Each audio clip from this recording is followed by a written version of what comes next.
तो आज की इस वीडियो में हम फिर से बात करने वाले हैं नवोदय विद्यालय एंट्रेंस एग्जाम के गैस पेपर मतलब कि मॉडल पेपर के बारे में। जो पेपर इस साल के नवोदय विद्यालय एंट्रेंस एग्जाम में देखने को मिल सकता है, ऐसा ही पेपर आपको नवोदय विद्यालय एंट्रेंस एग्जाम में मिलता है। इस वीडियो को लास्ट तक देखना। आप अगर ये वीडियो यूट्यूब के ऊपर देख रहे हैं तो इस यूट्यूब चैनल को जरूर सब्सक्राइब कीजिएगा, पास में आए बेल आइकन के ऊपर ऑल प्रेस कीजिएगा। वीडियो को लाइक नहीं किया है, शेयर नहीं किया है तो प्लीज जरूर कीजिएगा। आइए हम लोग बात करते हैं आज के हमारे गैस पेपर के बारे में, मॉडल पेपर के बारे में। सबसे पहले हमें हमारा रोल नंबर लिखना होता है। जैसे कि मैं यहां पर मेरा कुछ भी मान लीजिए एक रोल नंबर है ना, कुछ भी रोल नंबर हो सकता है मेरा।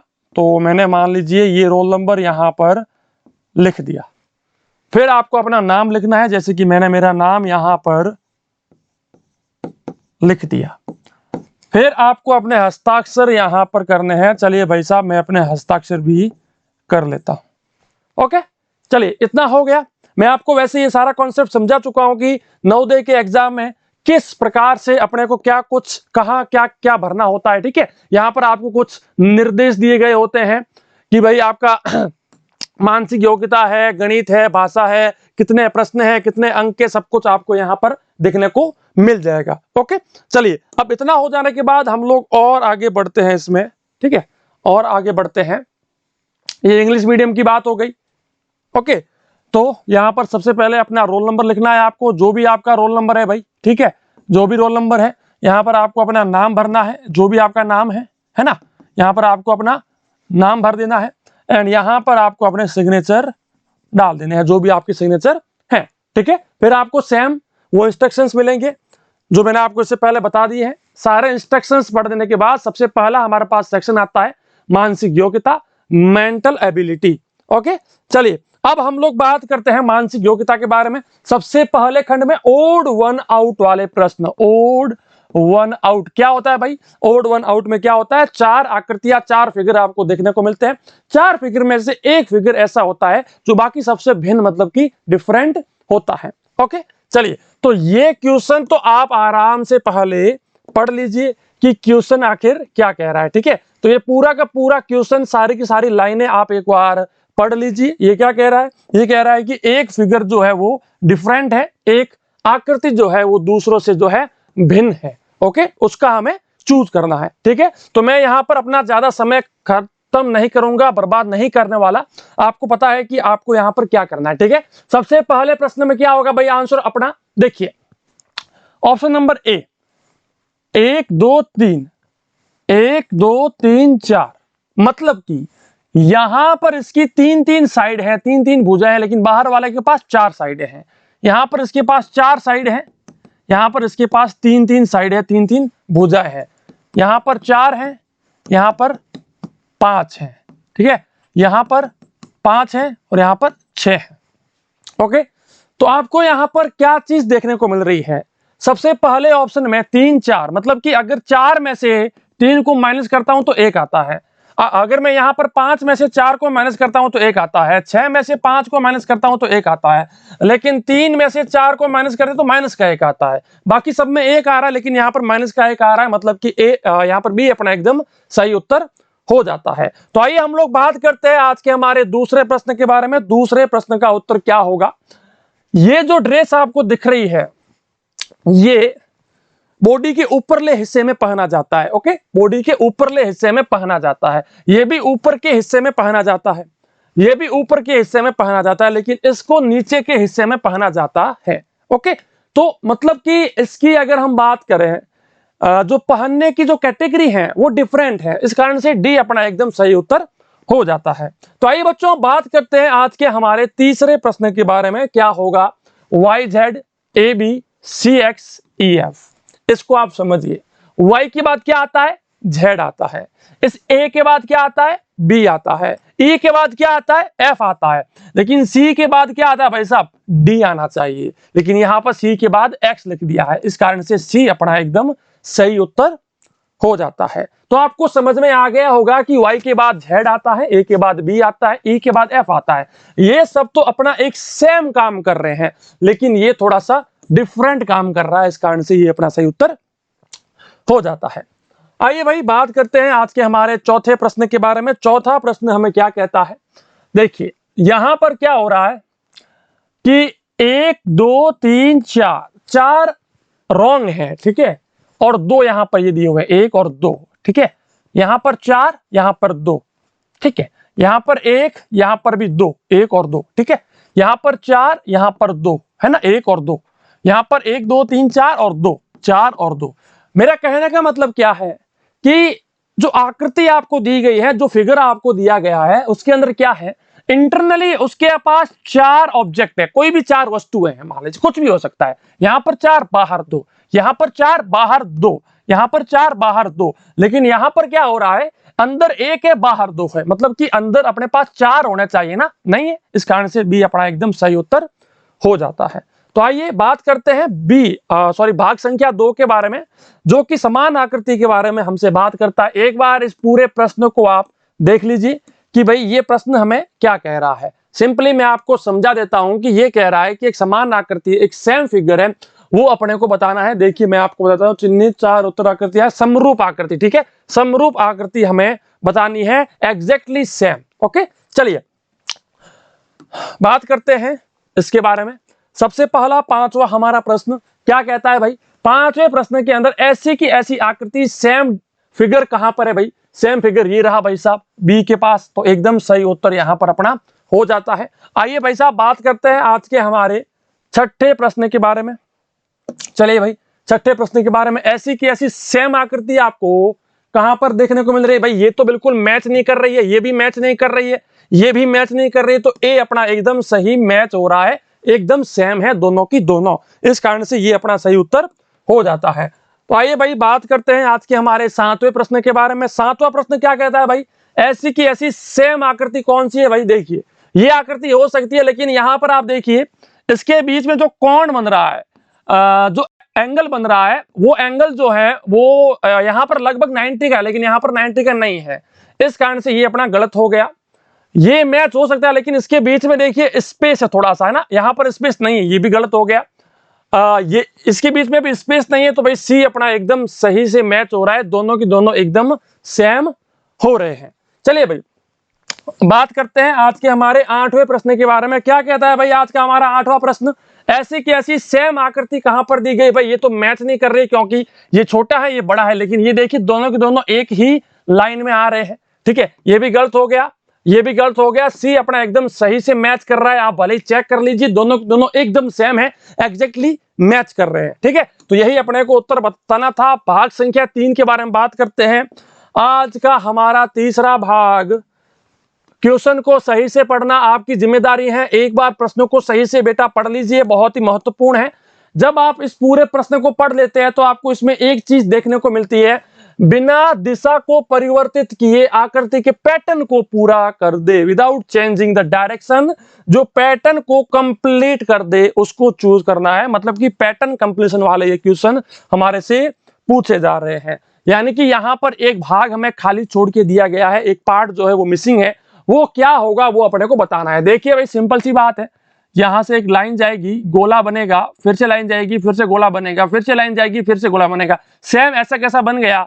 फिर यहां पर आप देखिए, यहां पर लाइन, यहां पर लाइन, एंड एग्जैक्टली इस प्रकार से कुछ बनेगा, मतलब ये वाला पहले छोड़ दो, तो कुछ इस प्रकार से हमारी लाइनें बनी चाहिए भाई। यहां पर तो देखिए सीधी लाइन है, गलत भाई साहब, यहां पर तो कोई लाइन ही नहीं है, गलत, और यहां पर 2 डॉट है, गलत, तो भाई बी अपना एकदम मैच कर रहा है। देखिए इस बी को अगर मैं उठाकर यहां पर सेट करता हूं तो बिल्कुल मैच हो जाएगा। चलिए गुरुजी ये तो सही है, और हाँ अगर ये वीडियो यूट्यूब के ऊपर देख रहे हैं तो लाइक करना बिल्कुल मत भूलिएगा। जिस किसी प्रश्न का उत्तर आपको आ रहा है भाई कमेंट सेक्शन में उत्तर बताइए, बहुत ही ज्यादा महत्वपूर्ण है, इससे आपका जो है अच्छा प्रैक्टिस हो जाएगा, ठीक है भाई। चलिए यहां पर क्या होगा, लाइन सीधी जाएगी और ये इस प्रकार से फिगर जो है, आकृति जो है वो बन जाएगी। ये बिल्कुल मैच नहीं कर रहा है, मैच नहीं कर रहा है, मैच नहीं कर रहा है, और सी अपना एकदम एग्जैक्टली यहां पर मैच कर रहा है। चलिए बात करते हैं प्रश्न संख्या 11 के बारे में। भाई क्या कहता है आज का हमारा 11वां प्रश्न, लाइन सीधी आएगी, बीच में एक ऐसी लाइन आएगी, ऐसी लाइन खींचेगी, सेम ऐसा कैसा एग्जैक्ट बनेगा, ठीक है, लाइन बाहर बाहर और ये डॉट, ठीक है, ऐसी आकृति जहां कहीं पर भी बनेगी वो अपना एकदम सही आंसर हो जाएगा। भाई अगर इसकी बात करें तो इसने इस प्रकार से लाइनें नहीं खींची है, तो भाई गलत हो गया। इसने खींची है और एकदम एग्जैक्टली मैच कर रहा है। भाई मैच तो ये वाला भी कर रहा है, दोनों के दोनों सेम ही तो है ना, दोनों सेम कर रहे हैं। ठीक है भाई साहब, ये तो बिल्कुल मैच नहीं कर रहा है ना, ये वाला तो बिल्कुल मैच नहीं कर रहा है। तो भाई बी और सी में मुझे कोई ज्यादा फर्क दिख नहीं रहा है, दोनों लगभग मुझे सेम दिख रहे हैं। लेकिन अब चेंजेस कहां पर आएंगे, चलिए वो आपको बताता हूं। देखिए यहां पर ये जो लाइन है, देखिए बिल्कुल इस लाइन के पीछे है और ये वाली लाइन इस लाइन के ऊपर है। मतलब कि ये लाइन अगर पूरी खींचूं तो दोनों इंटरसेक्ट नहीं करती, ये भी इसको इंटरसेक्ट नहीं करती। लेकिन अगर मैं इसकी बात करता हूं, देखिए ये वाली लाइन बिल्कुल बाहर आ गई, देखिए इसके बाहर आ गई, मतलब कि दोनों एक दूसरे को काट रही है। तो ये अपना गलत हो गया, सी अपना सी है ना, ओहो इसकी नहीं, ये तो भाई ये तो गलत हो ही चुका है, इसकी बात करते थे ना। तो यहां पर भी ये एक दूसरे को इंटरसेक्ट कर रहा है, तो ये भी गलत हो गया। बी अपना एकदम सही से मैच कर रहा है। भाई कौन सा मैच कर रहा है बेटा, बी एकदम सही से मैच कर रहा है। वैसे एग्जाम में इतना ज्यादा कंफ्यूजिंग क्वेश्चन आपको नहीं पूछा जाएगा, हो सकता है कि जब इस क्वेश्चन को बनाया गया तो गलती से सेम यहां पर हो सकते हैं, कोई बात नहीं। चलिए हम लोग बात करते हैं आज के हमारे 12वें प्रश्न के बारे में, 12 नंबर क्वेश्चन के बारे में। क्या होगा, एक लाइन इस प्रकार से आएगी, सीधी आएगी है ना, ठीक है, एंड ओके इस प्रकार से लगभग, मतलब कि एक ऐसे जाकर के ऐसे आएगा ना। अरे भाई थोड़ा मिटा दे इसको है ना, एक बार थोड़ा सा मिटा दे, ठीक है वापस बढ़ा लेते हैं, कोई बात नहीं, कंफ्यूजन नहीं होनी चाहिए। और एक तो क्या है ना कि ये पेन बोर्ड के ऊपर समझाना बहुत ही बड़ी बात है अपने आप में, ठीक है। ऐसे ये आकृति अपने बननी चाहिए, ठीक है। तो इस प्रकार का डायग्राम कहां बन रहा है भाई, देखिए देखिए देखिए, नहीं साहब नहीं साहब नहीं साहब, यहां पर ऑप्शन नंबर ए एकदम सही उत्तर अपना हो जाता है। ये ए इसने यहां पर दे दिया, एक्चुअली यहां पर था, ठीक है, तो ए अपना एकदम सही उत्तर हो जाता है। चलिए भाई 12 तक अपना हो चुका है। नेक्स्ट हम सेक्शन में बढ़ते हैं, चौथे सेक्शन में, फोर्थ सेक्शन में, चौथे भाग के अंदर। प्रश्न को एक बार सही से ध्यान से पढ़ लीजिएगा, आपके सामने पूरा का पूरा प्रश्न हमने दिया हुआ है। इस प्रश्न को बिल्कुल आराम से पढ़िए, सीरीज वाला क्वेश्चन है बेटा, श्रृंखला वाले प्रश्न है। ये श्रृंखला वाले जो प्रश्न होते हैं वो आपसे पूछे जा रहे हैं। अभी यहाँ पर ये देखिए श्रृंखला वाला जो है सीरीज, ये आपसे पूछा जा रहा है, ठीक है। चलिए तो श्रृंखला वाले में क्या होता है, श्रृंखला वाले में ये होता है कि एक सीरीज बन रही है, एक श्रृंखला बन रही है, ठीक है। आपको यहाँ पर 1 2 3 आकृतियां दी गई हैं। अब चौथी आकृति क्या होगी वो अपने से पूछा गया है। जैसे कि 1 2 3, तो उसके बाद क्या आएगा, 4 आएगा, तो वही अपने से पूछा गया है। देखिए सबसे पहले क्या था, ये इस प्रकार से घुमा हुआ था, फिर इसको ऐसे घुमा दिया गया, मतलब कि नीचे की साइड घुमा दिया गया, फिर इसको इस साइड घुमाया गया। तो अब इसके बाद क्या होगा, सबसे पहले ऐसे था, फिर ऐसे हुआ, फिर ऐसे हुआ, तो अब क्या होगा, ऊपर होगा, ठीक है। तो अब ये ऊपर की साइड घूमेगा ऐसे, है ना। तो क्या होगा, ये ट्रायंगल कुछ इस प्रकार से बनेगा, गोला बनेगा, और नीचे ये करके इसको पूरा भर देंगे, ठीक है। तो ये अपना मैच नहीं कर रहा है। ये देखिए ये सब के सब मैच कर रहे हैं, लेकिन क्या है अपने को, ठीक है, अभी यहां पर क्या करना है, देखिए कि एक साथ में दो काम हो रहे हैं। सबसे पहला काम क्या हो रहा है कि ये घूम रहा है, दूसरा क्या हो रहा है, सबसे पहले इसको ब्लैक किया गया था, फिर दूसरे में इसको ब्लैक किया गया, जस्ट इसके बाद वाले को, फिर इसको यहां पर किया ब्लैक। तो नेक्स्ट में क्या होगा भाई, नेक्स्ट में वापस से ऊपर वाला ब्लैक हो जाएगा। तो सबके सब गलत हो गए, डी अपना एकदम सही उत्तर हो जाता है। मतलब कि इन सब में से देखिए 1 2 3 तीन आकृतियां हमें दी गई है, तीनों आकृति में से सिर्फ एक ही ऐसी आकृति है, उसको हमें ब्लैक करना है, उसको हमें काला करना है। लेकिन सबसे पहले ये वाली ब्लैक थी, फिर ये वाली ब्लैक हुई, फिर ये वाली ब्लैक हुई, तो अब नेक्स्ट कौन सी ब्लैक होगी, जो सबसे पहले ब्लैक थी। तो सबसे पहले ब्लैक कौन थी, ये वाली, तो फिर से इसको ब्लैक कर दिया। चलिए भाई बात करते हैं आज के हमारे 14वें प्रश्न के बारे में, 14th नंबर क्वेश्चन के बारे में, ठीक है। चलिए देखिए अभी ये यहां पर है, नेक्स्ट स्टेप में, सेकंड स्टेप में ये इस प्रकार से घूम गया है, मतलब कि ये वाली आकृति यहां आ गई, ये वाली यहां आ गई, ये वाली यहां आ गई, और ये वाली यहां आ गई। नेक्स्ट ये वाली आकृति देखिए यहां पर आ गई है, ये वाली आकृति घूमकर यहां आ गई है, ये वाली ऊपर आ गई है, और ये वाली उस साइड आ गई है। तो नेक्स्ट क्या होगा, फिर से घूमेगा, फिर से घूमेगा, मतलब कि ये जो पॉजिटिव है ये नीचे आ जाएगा, ये वाला खिसक कर यहां आ जाएगा, चलिए भाई साहब यहां आ गया, ये वाला उस साइड आ जाएगा, और ये वाला ऊपर चला जाएगा भाई साहब। तो इस प्रकार से अपना डायग्राम बनना चाहिए। ये भी गलत गलत गलत, और बी अपना एकदम मैच कर रहा है। ओके, तो ये सीरीज वाले प्रश्न होते हैं, श्रृंखला वाले प्रश्न होते हैं, इस प्रकार से सॉल्व किए जाते हैं। तो आइए हम लोग बात करते हैं आज हमारे 15वें प्रश्न के बारे में। क्या कहता है ये देखिए, हाँ ठीक है, 1 2 3 4 5 6 यहां पर जो है मुझे वस्तुएं दी गई, कुछ भी हो सकता है यहाँ पर, 0 गुणा, पॉजिटिव, कुछ भी, ठीक है। 6 है और ये निशान नीचे है। अब क्या किया गया, देखिए नेक्स्ट स्टेप में क्या हुआ है कि इसको इस प्रकार से घुमाया गया और एक जो आकृति है इसको मिटा दिया गया। नेक्स्ट क्या हुआ, फिर से इसको घुमाया गया, ठीक है, फिर से इसको घुमाया गया यूं और उसमें से एक आकृति और हमने मिटा दी। तो नेक्स्ट क्या होगा, फिर से घुमाएंगे, इसको घुमाएंगे तो क्या होगा, ये तीर ऊपर जाएगा एंड ये इस प्रकार से, तो ये नीचे आ जाएगा क्योंकि घूम रहा है ना, तो घूमने के कारण नीचे आ गया, ठीक है। अब ये यहां पर 4 की जगह एक और मिट जाएगा, तो पीछे क्या बचा, 3 बचे भाई साहब, ठीक है, पीछे बच गए 3। तो आकृति कौन सी है भाई, सी अपना एकदम सही से मैच कर रहा है। कौन सा मैच कर रहा है, सी, क्योंकि डायरेक्शन का खेल है पूरा, क्योंकि पहले नीचे आ रहा था, फिर इस साइड आया, फिर ऊपर गया, तो नेक्स्ट कहां जाएगा, इस साइड जाएगा। तो ये अपना एकदम सही उत्तर आ रहा है सी के साथ। चलिए भाई बात करते हैं आज के हमारे 16वें प्रश्न के बारे में, 16th नंबर क्वेश्चन के बारे में। देखिए यहां पर क्या हो रहा है, सबसे पहले ये आकृति इस प्रकार से थी, फिर इसको घुमाया गया, ओके, घुमाया इसको कैसे गया, बस इसको ऊपर लिया गया, मतलब कि थोड़ा सा घुमाया गया। घुमाने के कारण क्या हुआ, ये ऊपर आ गया, ये नीचे आ गया, ये इस साइड आ गया और ये इस साइड आ गया, ओके। फिर से इसको घुमाया गया, घुमाने के बाद क्या हुआ, ये वाला थोड़ा सा उठकर यहां आ गया, मतलब कि यहां पर आकर इसने अपना स्पेस ले लिया, ये थोड़ा सा इस साइड आ गया, तो ये अपना यहां पर आ गया, ये देखिए, है ना। तो नेक्स्ट क्या होगा, थोड़ा सा और घूमेगा तो ये इस साइड आएगा, मतलब कि गोला बनाया एंड ये इसको काला कर दो, ठीक है, ये उस साइड चला गया, ये इस साइड आ जाएगा, ठीक है। तो ये लीजिए भाई साहब, आप भी थोड़ा इस साइड आ जाओ, ओके। अब ये ऊपर जाएगा थोड़ा सा, ठीक है, तो ये थोड़ा सा ऊपर आ गया और ये नीचे आ जाएगा। तो कुछ इस प्रकार की आकृति हमारी बननी चाहिए।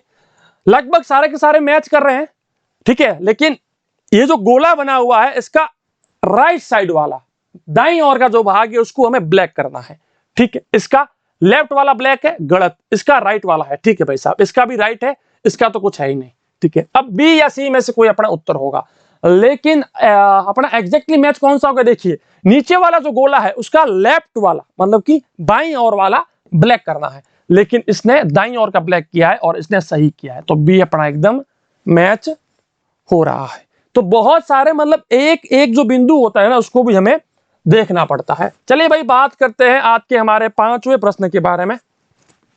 17 से लेकर 20 तक के जो भी क्वेश्चन है उसके अंदर हमें क्या करना है, रिलेशंस वाले प्रश्न है ये बेटा, relations between the first 2 problem figures, मतलब कि पहली 2 आकृतियां जो है उनके बीच में जो संबंध है वही संबंध तीसरी और चौथी के बीच में होगा। कहने का मतलब क्या है कि इसके और इसके बीच में जो रिलेशन है, जो संबंध है, वो सेम रिलेशन इसके और इसके बीच में होगा, ये पूछा गया है, ठीक है भाई। क्या हो रहा है, पहले और दूसरे में क्या है, देखिए इसको इसने घुमाया है इस प्रकार से, देखिए इस कोने को घुमाकर सीधा ऊपर ले आया हम लोग, तो सेम चीज यहां पर करते हैं, इसको घुमाकर यहां ले आते हैं। तो क्या होगा कि जब ऊपर जाएगा तो ऐसे घूमेगा, यूं घूमने के बाद ये वाला ये जो खुला मुंह है, ये खुला मुंह यूं आ जाएगा, है ना, तो मुंह खुला होकर यहां आ गया, तो ये एग्जैक्टली लगभग अपना इस प्रकार से आकृति बनेगी। अगर मैं बात करता हूं इसकी तो लगभग इस प्रकार से करके ऐसी आकृति हमारी बननी चाहिए, मतलब कि हमने उसको पूरा का पूरा घुमा दिया। अब देखिए मैं यहां हूं, अगर मैं पूरा का पूरा घूम जाऊंगा तो क्या होगा, पूरी बॉडी घूम जाएगी, रोटेट हो जाएगी, तो सेम चीज इसकी हो रही है, ठीक है। तो कैसी आकृति, ऐसी आकृति हमारी बननी चाहिए जो कि ऑप्शन नंबर सी में एकदम मैच कर रही है। तो बेटा समझ में आ गया। चलिए नहीं आया हो तो एक बार वीडियो को फिर से देखना, आपको समझ में आ जाएगा। चलिए अभी यहां पर क्या हो रहा है, पहली आकृति और दूसरी आकृति में क्या रिलेशन है, देखिए इसने इसको क्या किया, घुमाया है ऐसे, ठीक है, ऐसे घुमाकर, है ना, यहां पर गोले थे 3 गोलों का एक गोला बना दिया, ठीक है। चलिए भाई कोई बात नहीं, ऐसे घुमाया तो हम इसको ऐसे घुमाएंगे। देखिए एग्जैक्टली हो क्या रहा है उस चीज को समझिए, एक सेकंड में आपको समझाता हूं, है ना, इसको आप समझिए। ये लाइन जो है, ये वाली लाइन खींची हुई है, इसको एज इट इज हमने यहां पर रख लिया, एक तीर नीचे बना था, हमने एक तीर ऊपर फिर से बना लिया एक और, ठीक है, और एक गोला जो था उसको हमने व्हाइट कर दिया, एक को ब्लैक कर दिया, और एक गोला तो पूरा का पूरा हमने खा लिया, मतलब कि मिटा दिया। सेम चीज हम इसके साथ भी करते हैं। क्या करते हैं, जो तीर है उसको वैसा का वैसा रखते हैं, ठीक है भाई, जो तीर है उसको वैसा का वैसा रखते हैं। इसमें हमने क्या किया था, ये जो लाइन थी इस लाइन को हम इस लाइन के इस साइड लेके आए थे, लेकिन ये दोनों एक दूसरे के उल्टे हैं ना, तो हम उस लाइन को उस साइड लेके जाएंगे ना, इस साइड हम लेकर के जाएंगे, ठीक है, क्योंकि ये दोनों एक दूसरे के उल्टे हैं तो ये दोनों भी एक दूसरे के उल्टे होंगे, ठीक है। चलिए अभी इतना आ गया, तो ये तीर जो यहां पर बना है सेम बनेगा, ये ब्लैक वाला यहां पर बनेगा और व्हाइट वाला गोला अपना यहां पर बन जाएगा। तो इस प्रकार की आकृति अपनी बननी चाहिए, जो कि ऑप्शन नंबर सी में एकदम मैच कर रही है। ओके बेटा, चलिए बात करते हैं आज के हमारे 19वें प्रश्न के बारे में, 19th नंबर क्वेश्चन के बारे में, ठीक है। अभी इसको घुमाकर इस साइड किया है, ठीक है ना, इसको ऐसे घुमा दिया गया है। ये पेन मान लीजिए पहले ऐसे था, इसको ऐसे कर दिया गया है, ठीक है। तो अब सेम इसको भी हम लोग ऐसे है तो ऐसे घुमा देंगे, तो घुमाएंगे तो क्या होगा, ये ट्रायंगल ऐसे बन जाएगा। ओके, एंड ये तीर ऊपर आ जाएगा और ये जो बाहर जा रहा है ये इस प्रकार से चला जाएगा, ठीक है। तो ऐसी आकृति कहां पर बन रही है बेटा, ऐसी आकृति अपने ऑप्शन नंबर ए में बन रही है भाई। तो ए अपना एकदम सही उत्तर हो जाएगा। चलिए भाई बात करते हैं आज के हमारे 20वें प्रश्न के बारे में। क्या कहता है आज का हमारा 20वां प्रश्न, देखिए यहां पर क्या हो रहा है कि इसको इस प्रकार से घुमाया गया है, रोटेट किया गया है, ठीक है। जब हमने इसको ऐसे घुमाया तो ये वाला ब्लैक वाला भाग इस साइड आ गया, ये वाला खाली वाला भाग यहां आ गया, डॉट खिसक कर यहां आ गया। सेम चीज इसको भी हम वैसे वैसे घुमाएंगे, इसको भी हम वैसे वैसे घुमाएंगे। चलिए भाई इसको घुमाते हैं। तो ये जब उठकर यहां आ गया, मतलब हमने इसको कितना घुमाया वो देखिए, ये इधर आया है तो मान लीजिए कि ये वाला भी घूम के पूरा घूमेगा भाई साहब, ठीक है। तो बीच में इस प्रकार से घूमेगा और डॉट यहां पर आएगा, तो ये सेम आकृति रहेगी लेकिन थोड़ी घूम जाएगी इस प्रकार से। तो ऑप्शन नंबर ए सही है, सी भी गलत है, डी भी गलत है, बी इसलिए गलत है क्योंकि इसने बीच वाली लाइनें खा ली है भाई साहब, ठीक है। तो गलत, ए अपना एकदम सही से मैच कर रहा है। तो आइए भाई बात करते हैं नेक्स्ट हमारे छठे भाग के बारे में। तो क्या कहता है अपना छठा भाग, देखिए भाई 6th पार्ट, ठीक है। अपने को क्या दिखाना है इधर छठे पार्ट के अंदर, ज्यामितीय आकृतियों को पूर्ण करना है, ज्योमेट्रिकल फिगर्स जो है उनको हमें कंप्लीट करना है। मतलब कि देखिए 21वें प्रश्न की अगर मैं यहां पर बात करता हूं तो ये एक भाग पूरा खाली पड़ा है, ठीक है, एक भाग है और एक भाग इस साइड वाला पूरा का पूरा खाली पड़ा है। तो इस खाली वाले भाग की जगह पर क्या आएगा वो अपने से पूछा गया है, ठीक है भाई। तो क्या आएगा, ऐसी आकृति आएगी, सर जी गुरु जी ऐसी आकृति बना दीजिए। तो ये तो बिल्कुल मैच नहीं कर रही है इसके साथ, ये भी मैच नहीं कर रही है। अब इन दोनों में से कोई एक मैच कर रहा होगा, लेकिन कौन सा मैच करेगा, देखिए दोनों सेम दिख रही है। लेकिन अब यहां पर आप चेक कीजिए, यहां पर मुझे क्या चेक करना है, एक चीज को आप समझिए, यहां पर मुझे चेक ही करना है। देखिए अगर मैं इस लाइन को पूरी की पूरी खींच देता हूं तो ये देखिए छोटा सा भाग यहां पर जो है छूट रहा है, लेकिन अगर मैं इसके अंदर बात करूं थोड़ा सा भाग छूट रहा है, यहां पर तो भाई साहब इतना बड़ा भाग छूट रहा है ना। लेकिन मुझे इतना बड़ा भाग छोड़ना ही नहीं है ना, मुझे सिर्फ छोटा सा भाग छोड़ना है। तो सी अपना एकदम सही आंसर हो गया। तो जब भी आपको 4 ऑप्शंस में से कोई 2 ऑप्शन ऐसे दिखे दोनों एकदम मैच कर रहे हैं तो उसमें आप इस प्रकार से चेक कीजिए स्पेस कहां कितना छूट रहा है, कितनी जगह छूट रही है, तो वहीं पर आपको कहीं ना कहीं आपका उत्तर मिल जाएगा। चलिए भाई 22वें प्रश्न के बारे में हम लोग बात करते हैं। 22वें प्रश्न में सीधी सी बात है भाई साहब, इसको थोड़ा सा खींच करके ऐसे ले लीजिए एंड देन एग्जैक्टली अपना ऐसा ही कोई फिगर बनेगा। ओके चलिए, अब ये मैच नहीं कर रहा है, ये भी मैच नहीं कर रहा है। क्यों नहीं कर रहा है, क्योंकि ऊपर की साइड मुझे सीधी लाइन चाहिए, लेकिन यहां पर इसने ऐसे करके फिर घुमाइए, ऐसे करके घुमाइए भाई साहब, दोनों के दोनों गलत हो गए। अब भाई सी या डी दोनों एकदम सेम आ रहे हैं मेरे पास भाई साहब, और दोनों सेम आ रहे हैं। अब क्या करें, तो ऐसी कंडीशन में आप थोड़ा सा इस चीज के ऊपर फोकस कीजिए। कौन सी चीज के ऊपर भाई, चीज कौन सी है, देखिए मैं आपको दिखाता हूं कि किसके ऊपर फोकस करना है। देखिए आप जब आप इस लाइन को बिल्कुल स्ट्रेटली खींचोगे ना, अपनी स्केल साथ में लेके जाना है ना, जब एग्जाम में जाओ ना तो अपनी स्केल जो होती है ना रूरल, वो अपने साथ में लेके जाना एंड इसको खींचना आप सीधा, तो आपको पता चलेगा कि भाई थोड़ा सा स्पेस छूट रहा है ना। लेकिन यहां पर आप देखिए, चलिए यहां पर थोड़ा सा छूट रहा है इसमें, ओ हो भाई साहब देखिए कितना ज्यादा स्पेस छूट रहा है, लेकिन इतना स्पेस हमें छोड़ना है नहीं, है ना। तो ये अपना गलत हो गया और डी अपना एकदम सही से मैच हो गया। बाकी सब तो सेम है भाई, बाकी इसका और उसका सेम ही है, मुझे तो कोई ज्यादा चेंज दिख नहीं रहा है। हाँ भाई सेम ही दिख रहा है। ठीक है भाई, चलिए तो इस प्रकार से हमें उत्तर जो है निकालने होते हैं। चलिए भाई 23वें प्रश्न के बारे में बात करते हैं। सिंपल सा इसको आगे खींच करके ऐसे ले लीजिए। मैच नहीं कर रहा है सर, ये भी मैच नहीं कर रहा है। अब इन दोनों में से बी और सी में से एक होगा। देखिए बी की अगर मैं यहां पर बात करता हूं, ठीक है, तो यहां पर आप थोड़ा सा ध्यान से देख लीजिए, है ना। यहां पर देखिए इसने इसको थोड़ा सा इस प्रकार से लिया है, लेकिन इसमें क्या हो रहा है, कहां पर देखिए दोनों लाइन है, ये लाइन और ये लाइन दोनों इक्वल है। देखिए दोनों बराबर है। ये वाली लाइन यहां से लेकर यहां तक, यहां से लेकर यहां तक लगभग मुझे तो भाई बराबर दिख रही है।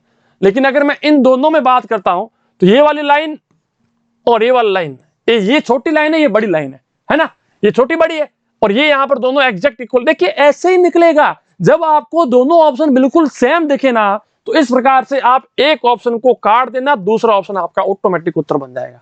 ठीक है, तो इस प्रकार से मैंने क्या किया, यहां पर लाइनों को देखा। मैंने लाइनों को क्या देखा कि भाई दोनों लाइनें इक्वल है, ये लाइन और ये लाइन दोनों बराबर है। लेकिन यहां पर दोनों लाइनें, ये वाली छोटी है, स्मॉल है और ये वाली बड़ी है। इस कारण से अपना उत्तर क्या हो गया भाई, सी अपना एकदम सही से मैच कर गया। आइए भाई बात करते हैं नेक्स्ट हमारे प्रश्न के बारे में, 24वें प्रश्न के बारे में। क्या कहता है आज का हमारा 24वां प्रश्न। चलिए हमें सिंपल सी एक लाइन खींचनी है। ओके, अब भाई साहब देखिए ये तो मैच नहीं कर रहा है, सीधी सी बात है। ये भी सीधी सी बात है, मैच नहीं कर रहा है, और ये भी मैच नहीं कर रहा है। अब भाई साहब देखो तीनों ऑप्शन ऑटोमेटिकली हट गए, क्योंकि इसने ऊपर की साइड ऐसी लाइन मारी है। भाई साहब कहां पर मैच करेगी ये, ठीक है, तो ए अपना एकदम ऑटोमेटिक सही हो गया। बहुत सारे ऐसे क्वेश्चन मिलेंगे जो ऑटोमेटिक सेट हो जाएंगे, बहुत सारे क्वेश्चंस में दो ऑप्शन सेम मिलेंगे, तो वहां पर आपको नापना पड़ेगा कौन छोटा कौन बड़ा, कौन कैसा है, कौन कितना कितना स्पेस आ रहा है, ऐसा करके आपको उत्तर निकालना ही पड़ेगा। आइए भाई 7वें भाग के बारे में बात करते हैं। आज का हमारा 7वां भाग हमें क्या कहता है, 7th पार्ट हमें क्या कहता है, जिसके अंदर हमें एक्स वाई एक मिरर दिया गया है, एक दर्पण दिया गया है, कांच दिया गया है। उस कांच के सामने कैसी आकृति बनेगी, कैसा फिगर बनेगा, वो अपने को बताना होता है। जैसे कि सबसे पहला अगर हम 25वें प्रश्न की बात करते हैं, ये कांच के सामने घूम जाएगा, यूं ऐसे फोल्ड होगा। ठीक है, आप एक दिमाग लगाइए, आपके पास एक बुक है, ठीक है, एक बुक है, कोई पेज है, कोई भी ऐसा है पेपर, जब आप इसको फोल्ड करते हैं तो क्या होगा, ये वाला जो पॉइंट यहां पर दिया गया है ना, ये घूमकर उस साइड जाएगा। देखिए अभी एक पॉइंट यहां पर है, दूसरा पॉइंट यहां आ गया, तो बीच में कितनी दूरी आ रही है भाई, तो ये बीच में मान लीजिए कांच है, एक दर्पण है, दर्पण से कितना दूर जाएगी वो। ठीक है, तो सेम चीज यहां पर ये घूमेगा, तो घूमेगा तो क्या होगा, सेम लाइन बनेगी, सेम लाइन बनेगी इस प्रकार से, ये वर्ग बन गया, एक स्क्वायर बन गया। ठीक है, ये यहां पर अपना कांच पड़ा है, ठीक है, ये कांच यहां पर पड़ा है, हमने इसको फोल्ड किया। ठीक है, तो अब इसके अंदर वाली अगर हम बात करते हैं तो भाई वर्ग तो वैसा का वैसा बनेगा, लेकिन ऑपोजिट साइड में बनेगा। ठीक है, अब ये लाइन ऐसे जा रही है, तो ऐसे घूमने के बाद क्या होगा, लाइन ऐसे जाएगी, है ना, तो लाइन ऐसे जाएगी। अब ये डॉट यहां पर है, तो कांच के उस साइड ये डॉट बन जाएगा, ये डॉट यहां है, तो ये कांच के जस्ट उस साइड जाके डॉट बनेगा, ये वाला। ये आ गया समझ में, चलिए इतना आ गया। फिर ये इस प्रकार से बन जाएगा, तो चलिए भाई डॉट हमने बना लिए ऐसे ऐसे, एंड अंदर की साइड हमने इस प्रकार से लाइनें बना ली। तो ऐसी आकृति हमारी बननी चाहिए, ना तो ये मैच कर रही है, ना ये कर रही है, ना ये कर रही है, बी अपना एकदम सही से मैच हो रहा है। देखिए बिल्कुल इसके दर्पण प्रतिबिंब वाली आकृति बन रही है। चलिए भाई बात करते हैं 26वें प्रश्न के बारे में। क्या कहता है 26वां प्रश्न, ऐसे घुमाइए इसको, है ना, घुमाने के बाद क्या होगा, ये आकृति सेम की सेम एग्जैक्ट यहां पर बनेगी भाई। ठीक है, एंड लाइनें सेम की सेम आएगी। फिर क्या होगा, ये लाइन ऐसे अगर यहां आई है तो ऐसे जाएगी। ठीक है, अगर ये लाइनें यहां पर बनी है तो ये लाइनें इस साइड बनेगी भाई। अब ठीक है, ऑपोजिट बनेगी ना, तो भाई इस प्रकार की आकृति अपनी बननी चाहिए। देख लीजिए, आपको मैं बता देता हूं, ऐसे जाएगी एंड इस प्रकार से आकृति हमारी बननी चाहिए।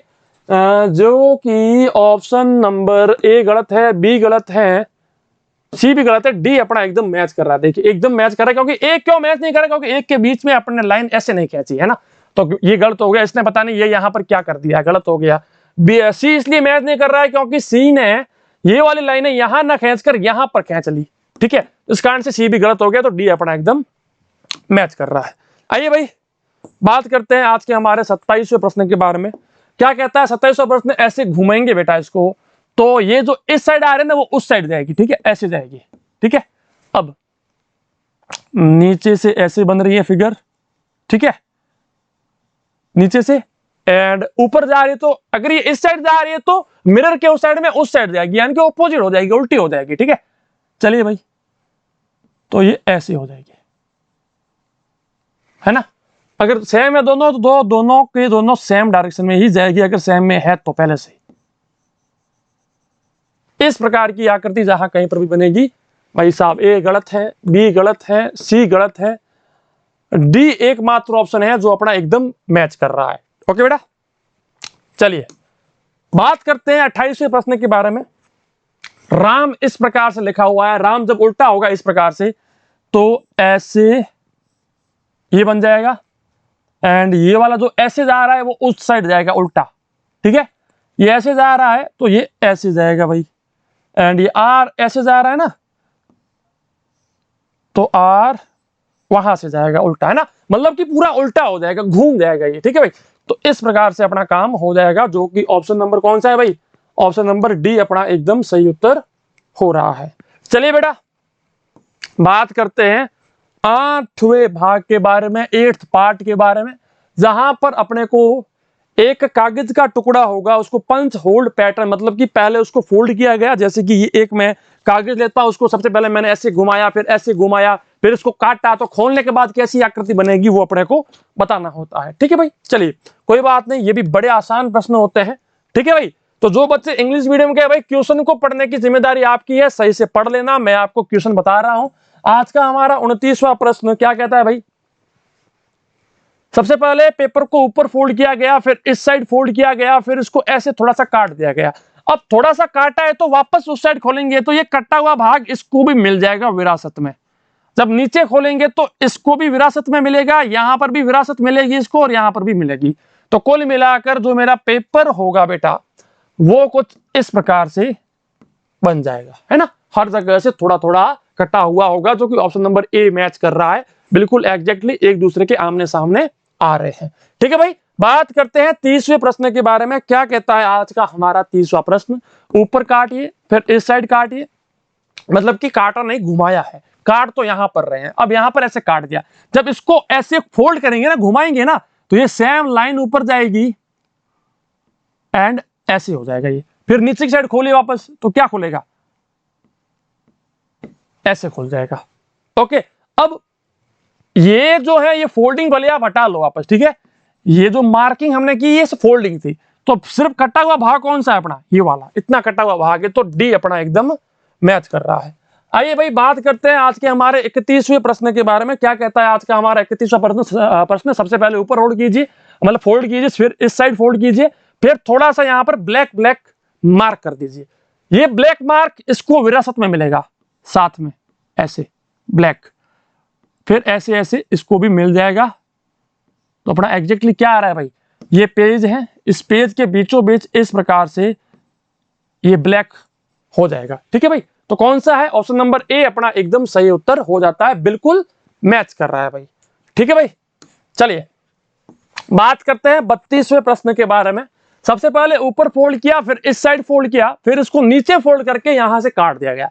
अब इसको ऊपर खोलेंगे सबसे पहले, है ना, ऊपर खुलेगा ना जब ये इस साइड से, तो ये जो विरासत है ना ये इसको मिल जाएगी ऐसे। कोई मिलाकर क्या होगा, ये जो पोजीशन होगी ना वो कुछ इस प्रकार से दिखेगी, देखिए आप, ये कुछ आपको इस प्रकार से पेज दिखेगा हाल फिलहाल, तो है ना, ये मतलब फोल्ड हो रखा है, ऊपर की साइड यहां पर फोल्ड हो रखा है, ठीक है। तो यहां पर कट है, यहां पर कट है, यहां पर भी कट आएगा और यहां पर भी कट आएगा, इस प्रकार से आ गया कट, ठीक है। अब इसको इस साइड घुमाएंगे तो यहां पर भी सेम के सेम आएंगे कट, नीचे घुमाएंगे तो नीचे भी सेम के सेम कट देखने को मिलेंगे। तो कुल मिलाकर क्या होगा भाई, कौन सी आकृति मैच कर रही है हमारी यहां पर, ये वाली देखिए, ये जो आकृति है सी अपना एकदम लगभग लगभग एकदम एग्जैक्टली मैच कर रही है। इस प्रकार की आकृतियां हमारे को वहां पर देखने को मिल जाएगी। मैं अगर ये बीच वाली लाइनें काट देता हूं ना तो बिल्कुल सेम मैच करेगा, ठीक है बेटा। 9वें भाग के बारे में बात करते हैं। प्रश्न संख्या 33 से लेकर 36 ABCD आकृति है। पेपर के कुछ पीस काटे हुए हैं, जैसे कि मान लीजिए एक रोबोट है, ठीक है। एक रोबोट जो होता है, उस रोबोट के आंखें होती है, उस रोबोट का कान भी हो सकता है, उस रोबोट के होंठ भी हो सकते हैं, ठीक है।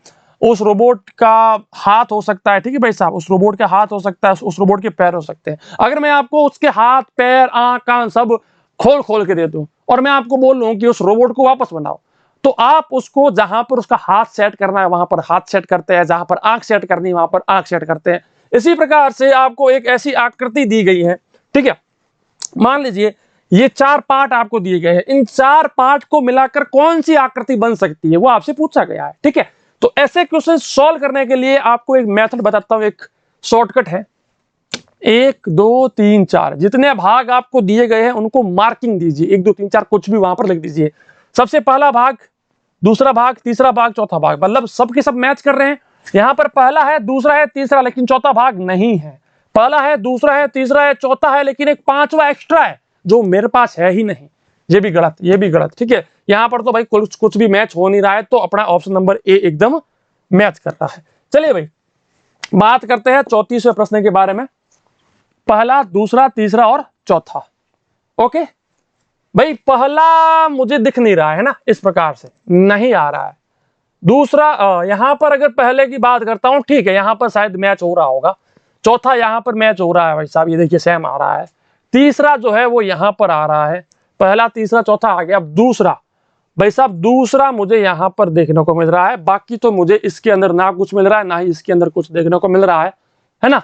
हो सकता है कि दूसरा यहां पर एग्जैक्टली मैच करेगा बेटा, क्योंकि यहां पर मैच इसलिए नहीं कर रहा है क्योंकि जो पहला है ना, इसमें दोनों साइडें बराबर है, मुझे यहां पर बराबर दिख नहीं रही है, तो ये भी गलत है। ऑप्शन नंबर डी ही अपना मैच होगा, क्योंकि पहला यहां पर मिल गया, दूसरा अपना यहां पर मिल गया, तीसरा ये रहा और चौथा भाई साहब यहां पर मैच कर रहा है, तो बिल्कुल एग्जैक्टली मैच कर रहा है, तो भाई ये अपना एकदम सही उत्तर हो गया। बात करते हैं 35वें प्रश्न के बारे में। 35वें प्रश्न में 1 2, अरे भाई नाम दे देना इसको। ये हो गया पहला, दूसरा, तीसरा और चौथा, ठीक है भाई। पहला ये रहा, दूसरा मान लीजिए इसको, तीसरा ये रहा और चौथा हम इसको मान लेते हैं, ठीक है। क्या यहां पर सेम मैच हो रहा है? पहला ये रहा भाई, दूसरा कहां आ रहा है भाई साहब, दूसरा तो आ ही नहीं रहा है। पहला ये रहा, दूसरा ये रहा, तीसरा ये रहा और चौथा ये रहा, ठीक है भाई। पहला ये रहा, है ना, दूसरा ये रहा, तीसरा इसको मान लेते, चौथा इसको मान लेते हैं, ठीक है। अब देखिए भाई, एक तो पूरा का पूरा गलत हो गया। अब ए, सी और डी में से लगभग सारे के सारे मैच कर रहे हैं, लेकिन अब मुझे कौन सा काटना है वो समझिए। यहां पर आप इस आकृति को थोड़ा फोकस कीजिए कि भाई इसके यहां पर ये कितना आ रहा है लेंथ और इसका कितना आ रहा है, देखिए ये कितना लंबा जा रहा है, देखिए ना। लेकिन अपने को इतना ज्यादा लंबा नहीं चाहिए, अगर मैं इसको बड़ा भी करता हूं तो इतना लंबा नहीं जाएगा भाई, ठीक है। और ये जो यहाँ पर कोण बन रहा है ना, जो एंगल यहाँ पर बन रहा है वो सेम एंगल यहाँ पर नहीं बन रहा है, ठीक है। तो ये अपना गलत हो गया, ठीक है। अब सी और डी में से एक को हमें मैच करना है, ठीक है भाई। सी और डी में से मैच करते हैं, कैसे निकालेंगे हम लोग? ओके ओके, कहीं ना कुछ लूप होल दिखेगा अपने को, ये दोनों लगभग सेम ही है इसके। और देखिए तीसरी आकृति में थोड़ा फर्क है, देखिए इसके अंदर ये थोड़ी मोटी है, ये पतली है, बस इसके अंदर अपने को थोड़ा फर्क निकालना पड़ेगा, जो कि हमें यहां से दिखेगा, यहां से दिखेगा। ऑप्शन नंबर डी अपना एकदम मैच हो रहा है भाई, सी भी गलत है, क्योंकि यहां पर भी सेम चीज है, यहां पर भी इसने इसको इतना लंबा दे दिया, देखिए, ठीक है। ये लंबा अपने को नहीं चाहिए, बिल्कुल सही से मैच ये हो रहा है। ऑप्शन नंबर डी अपना एकदम मैच हो रहा है। चलिए भाई बात करते हैं आज के हमारे 36वें प्रश्न के बारे में। पहला, दूसरा, तीसरा, चौथा और पांचवा, ठीक है भाई। पहला कहां पर है अपना? पहला इसके अंदर, चलो ठीक है, मान लीजिए पहला ये है, दूसरा ये मैच तो नहीं हो रहा लेकिन मान लेते हैं एक बार, बाकी तो कुछ क्या है। तीसरा ये कहाँ भाई, मैच नहीं कर रहा है कुछ भी इसके अंदर। तो पहला इसको मानते हैं, दूसरा इसको मानते हैं, लेकिन दूसरा इसको कैसे मानेंगे? दूसरा तो ये होगा, ये तीसरा होगा, लेकिन इसका तो कोई मैच नहीं है, गलत हो गया भाई। पहला, अरे भाई साहब कहाँ लेके आ रहे हो, ठीक है, इसके अंदर भी तो भाई कौन सा होगा भाई? हाँ जी, चलिए भाई, अब कोई नहीं मैच कर रहा है तो यही एक ऑप्शन बचा है अपने पास। ठीक है, क्या करते हैं, पहला ये रहा, दूसरा ये रहा, तीसरा ये रहा, चौथा ये रहा, लेकिन पांचवा कहां से लाएंगे? पांचवा इसके अंदर मैच नहीं कर रहा है। ओके, इसके अंदर देखते हैं भाई। ठीक है, इसके ये गलत हो गया, इसके अंदर देखते हैं वापस। हो सकता है कि बहुत बार आप जब कोई क्वेश्चन गलत कर मतलब सॉल्व करते हो तो आपको लगता है कि अरे यार एक ही ऑप्शन मैच नहीं कर रहा है, तो एक बार फिर से चेक करो, है ना, फिर से चेक करो। ठीक है भाई, पहला ये रहा, दूसरा ये रहा, तीसरा ये रहा, चौथा भाई साहब ये रहा, और पांचवा ये रहा, है ना। तो यहां पर भी अपना मैच कर रहा है। ओके, तो हो सकता है कि जल्दबाजी में कुछ मिसिंग हो जाए, तो एक बार फिर से वेरीफाई करो, आपका उत्तर आपको मिल जाएगा। चलिए 10वें भाग के बारे में बात करते हैं, जहां पर छिपी हुई सम्मिलित आकृति एम्बेडेड फिगर के बारे में हमारे से पूछा गया है। चलिए भाई, इसको सॉल्व करते हैं। सबसे पहला इसका प्रश्न 37वां प्रश्न क्या कहता है, ये वाली आकृति कहां पर छिपी हुई है भाई साहब? ये वाली आकृति छिपी हुई है अपने, ओके, ठीक है, और कहीं पर, और कहीं पर नहीं, नहीं है, और यहां पर भी नहीं है। ठीक है, ये आकृति देखिए, आपको मैं दिखाता हूं, है ना, ये देखिए मैच कर रही है। अगर बाई चांस आप कह रहे हो ये मैच नहीं कर रही, ठीक है भाई, ये अगर मैच नहीं भी कर रही है तो मैं आपको फिर से दिखाता हूं इसको। आप यहां से ला करके यहां पर जाकर के, मतलब थोड़ा यहां जाकर के ये भी कर सकते हैं, यहां पर भी ये मैच कर रही है। ठीक है, तो ए अपना एकदम सही उत्तर हो रहा है। चलिए भाई, बात करते हैं आज के हमारे 38वें प्रश्न के बारे में। ये वाली आकृति तो भाई साहब यहीं पर मिलेगी, देखिए, है ना। तो ये अपना एकदम सही से उत्तर मिल गया, सी अपना। ठीक है भाई, चलिए 39वें प्रश्न के बारे में बात करते हैं। 39वें प्रश्न में देखिए, इस प्रकार की आकृति हमें निकालनी है, जो कि हमें मिल जाएगी ऑप्शन नंबर, कौन से मिलेगी भाई? अगर मैं इसको इस प्रकार से निकालता हूं, लेकिन ये एंगल बहुत ज्यादा बन रहा है, लेकिन अपने को छोटा एंगल चाहिए ना, बिल्कुल ऐसी आकृति चाहिए। ठीक है, यहां पर हो सकता है, लेकिन आगे फिर मैच नहीं कर रहा है। ठीक है भाई, गलत हो गए, आप भी गलत हो गए, इन दोनों में से कोई एक होगा, है ना। तो ये लगभग आ रहा है अपना, इसके अंदर भी आ सकता है, ऐसे भी। ठीक है, लेकिन यहां पर जो ये कोण बन रहा है वो थोड़ा बड़ा बन रहा है, एंड हम लोग इसमें से ठीक है, ऑप्शन नंबर सी अपना जो है एकदम मैच कर रहा है, क्योंकि एक बार इसको निकाल के देखते हैं हम लोग। ठीक है, ये जो एंगल बन रहा है ये वाला, ये सेम एंगल इस प्रकार से, तो अगर ये ऐसे बनेगा, ये भी ऐसे बन जाएगा, सेम बनेगा। ठीक है, तो ऐसे एग्जैक्ट मैच, सी ही सही है अपना। ठीक है, सी एकदम सही से मैच कर रहा है। चलिए भाई, बात करते हैं आज के हमारे 40वें प्रश्न के बारे में, अंतिम प्रश्न के बारे में, जिसका उत्तर हमें एग्जैक्टली यहां पर देखने को मिलेगा। ठीक है, ये रहा, एग्जैक्टली यहां पर देखने को मिल जाएगा, बी अपना एकदम सही उत्तर हो जाता है। तो यहां पर अपनी हो चुकी है मानसिक योग्यता। इसके बाद हम लोग बात करते हैं गणित के बारे में।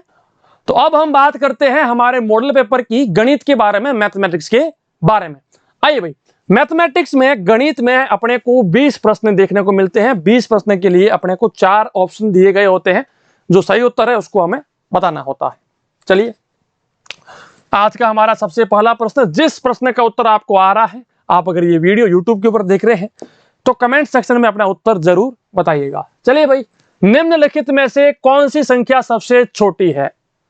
Which of the following numbers is the smallest? सबसे छोटी कौन सी है? देखिए भाई, 8 के बाद कितने जीरो हैं? 3 जीरो, 2 जीरो, 1 जीरो और 1 जीरो। तो भाई, जिसके बाद में सबसे ज्यादा जीरो होंगे वो सबसे छोटी होगी। तो भाई, ये वाली संख्या सबसे छोटी है, तो ऑप्शन नंबर डी अपना एकदम सही उत्तर हो जाता है। क्योंकि अगर मुझसे पूछा गया होता कि सबसे बड़ी संख्या कौन सी है, तो जिस संख्या के जस्ट बाद में जीरो नहीं होगा या फिर अगर मान लो सबके पास 0 0 है तो उसके बाद उस हिसाब से उसको सॉल्व किया जाता है। तो अपना उत्तर यहाँ पर डी भाई आ रहा है।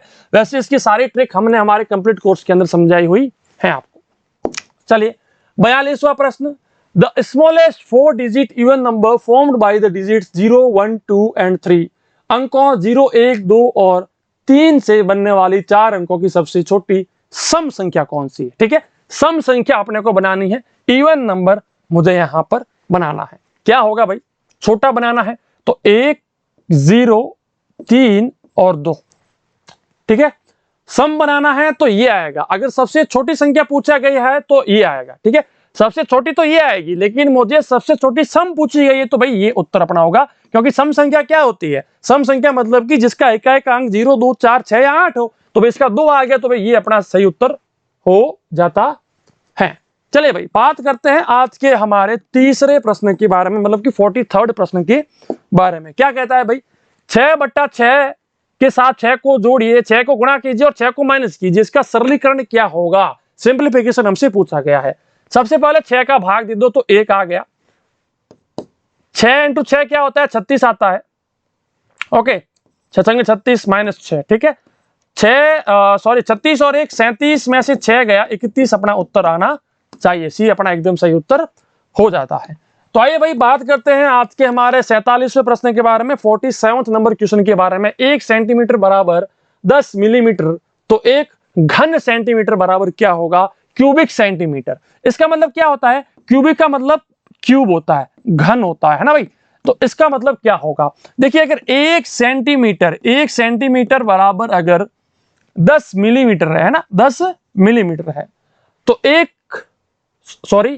10 घन सेंटीमीटर। ठीक है, 10 घन मतलब कि 10 के ऊपर 3 सेंटीमीटर बराबर क्या होगा? इसका मतलब क्या हो गया कि 10 × 10 × में 10 अगर सेंटीमीटर होते तो कितने मिलीमीटर होते?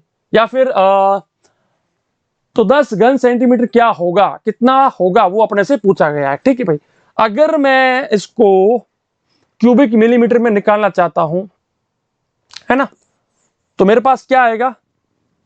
10 × 10 × 10 क्या आएगा? 1000 क्यूबिक सेंटीमीटर हो गया ये, है ना। 1000 क्यूबिक सेंटीमीटर हो गया। अब अगर 1000 घन सेंटीमीटर है, अगर 1 सेंटीमीटर में इतना होता है, अगर 1 सेंटीमीटर बराबर 10 mm होता है, तो 1000 सेंटीमीटर बराबर कितना होगा? 10,000 मिलीमीटर। ठीक है, लेकिन ये जो सेंटीमीटर है ये क्यूबिक सेंटीमीटर है, तो जो मिलीमीटर आएगा वो भी क्यूबिक मिलीमीटर में आएगा। तो अपना उत्तर आएगा 10,000 क्यूबिक मिलीमीटर या फिर 10,000 घन मिलीमीटर। तो सी अपना एकदम सही उत्तर हो जाएगा। चलिए भाई बात करते हैं आज के हमारे 48वें प्रश्न के बारे में, 48th नंबर क्वेश्चन के बारे में।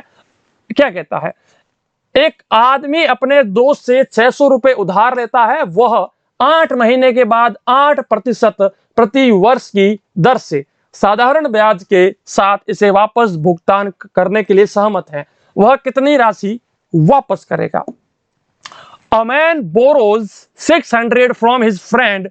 He agrees to pay it back after 8 months together with the simple interest at 8% per annum. What amount will he pay back?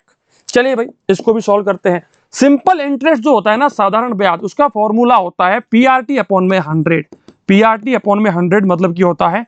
मूलधन गुणा समय गुणा दर अपॉन में 100। ओके, तो इसका सॉल्यूशन हम लोग निकालते हैं कि भाई साहब इसको जो है, इसका जो मूलधन है वो कितना है भाई? मूलधन मेरे पास दिया गया है मेरे को, चलिए मूलधन मुझे दिया गया है 600 रुपए। तो मूलधन जो है मेरे पास वो है 600 रुपए। ओके, दर जो मुझे दी गई है, दर यानी कि रेट ऑफ इंटरेस्ट, वो दी गई है 8% वार्षिक, ईयरली, है ना। चलिए, एंड समय जो मुझे दिया गया है वो दिया गया है, समय वो दिया गया 8 महीना। अब देखिए आप लोगों को पता है कि फॉर्मूला अप्लाई जब किया जाता है तो समय और दर, रेट एंड जो समय होता है, इसकी इकाई जो होती है, यूनिट, वो समांतर होने चाहिए, सिमिलर होनी चाहिए। लेकिन यहां पर वार्षिक है, वार्ष में है, ईयर में है, और ये महीनों में है, तो हम इस 8 महीने को वर्षों में चेंज कर लेते हैं। ठीक है, तो अगर एक वर्ष बराबर, एक साल बराबर 1 ईयर इज इक्वल टू 12 महीना अगर होता है, तो 8 महीने बराबर 8/12 वर्ष हो गए, मतलब कि 4/6, मतलब कि 2/3 वर्ष हो जाते हैं। तो कुल मिलाकर मुझे वक्त दिया गया है 2/3 वर्ष का। अब आप इसके बाद इस फॉर्मूले को अप्लाई कीजिए। चलिए भाई, मैं इस फॉर्मूले को अप्लाई करता हूं। ठीक है, इस फॉर्मूले को हम यहां पर अप्लाई करते हैं भाई। चलिए, क्या है, P मूलधन 600 रुपए गुणा समय, समय है मेरे पास 2/3 वर्ष, दर 8% बट्टा में आ जाएगा 100, 0 से 0 कैंसिल, 3 एकम 3, 3 दूने 6, 2 दूने 4, 8 चौक 32। ठीक है, तो 32 रुपया तो भाई ब्याज हो गया। ठीक है, तो यहां पर 32 रुपया ब्याज हो गया और कुल पैसे थे 600 रुपए, तो 600 और 32 कुल कितने हो गए भाई, 632 रुपए। 632 रुपए, डी अपना एकदम सही उत्तर हो जाता है। चलिए भाई, बात करते हैं आज के हमारे 49वें प्रश्न के बारे में। 49th, एक मोपेड की कीमत 8,000 रुपए है, एक स्कूटर की कीमत मोपेड से 6,500 रुपए ज्यादा है। मोपेड और स्कूटर की कुल कीमत क्या है?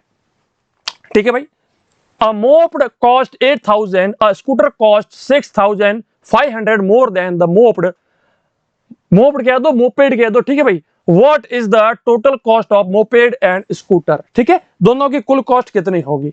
चलिए भाई, एक मोपेड की कीमत है 8,000 रुपए और स्कूटर की कीमत मोपेड से 6,500 ज्यादा है, मतलब कि 8,000 के अंदर 6,500 जोड़ दो। अब ये पूछ रहा है कि कुल मिलाकर कितनी कीमत है, तो कुल मिलाकर पूछ रहा है, मतलब कि सबको जोड़ दो। ठीक है, तो 8,000 8,000 16,000, 16,000 में 6,500 जोड़ दो, 16,000 में 6,000 जोड़ा तो 22,000 आ गया, और उसके अंदर 500 जोड़ा तो 22,500 रुपए अपना उत्तर हो जाता है। तो ए अपना एकदम सही उत्तर हो गया। चलिए भाई, बात करते हैं आज के हमारे 50वें प्रश्न के बारे में, 50 नंबर क्वेश्चन के बारे में। चलिए, unit digit of product of first 5 prime numbers. एक ओहो, यहां पर क्या है कि इसको हिंदी ट्रांसलेशन हुआ नहीं है इसका। चलिए, मैं हिंदी में इस प्रश्न को बोल देता हूं, समझ लीजिएगा कि पहली 5 अभाज्य संख्या, पहली पांच अभाज्य संख्याओं का जो गुणनखंड होगा उसमें इकाई का अंक क्या होगा? लिख दीजिए भाई, पहली 5 अभाज्य संख्याओं के गुणनफल का इकाई का अंक क्या होगा?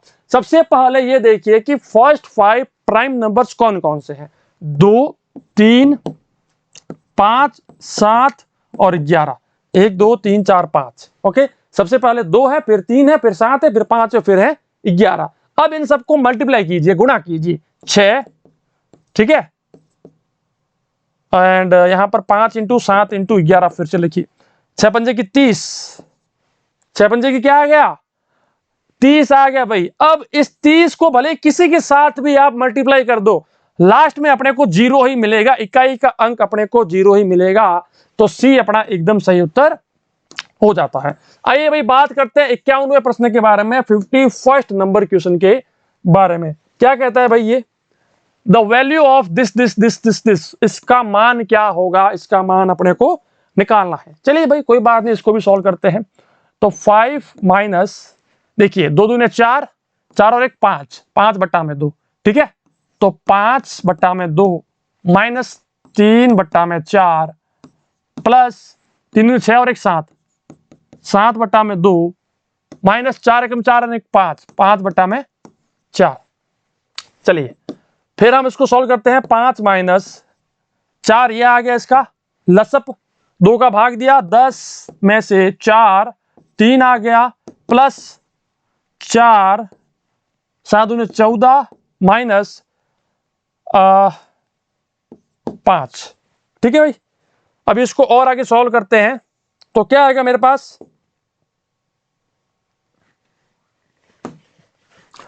मेरे पास आएगा द वैल्यू ऑफ, ठीक है, अच्छा ये सॉल्व कर रहे हैं पहले तो। ठीक है भाई, 7 ये आ गया ना, तो 5 में से 7/4 ये आ गया। ठीक है, एंड इसके बाद मुझे जोड़ना है इसके अंदर 9/4, ठीक है। चलिए, तो ये माइनस में है, 7/4 माइनस में है, 9/4 पॉजिटिव का है, ठीक है। तो अपन लोग क्या करेंगे कि माइनस वाले को इसमें से माइनस कर देंगे, तो 5 प्लस 9/4 माइनस 7/4, क्योंकि ये माइनस का है, ठीक है भाई। तो अगर माइनस करते हैं तो 5 प्लस 2/4 आएगा, मतलब कि 1/2 आएगा। तो लगभग अपना उत्तर जो आएगा वो आएगा 5 10 11/2, ठीक है। 11/2 भी आ सकता है, 5 सही 1/2 भी आ सकता है भाई। ऑप्शन क्या है वो अपने को देखना पड़ेगा। 5 सही 1/2 अपना एकदम सही उत्तर है भाई। 5 सही 1/2 भी अपना एकदम मैच कर रहा है। आइए भाई बात करते हैं 52 नंबर क्वेश्चन के बारे में, 52वें प्रश्न के बारे में।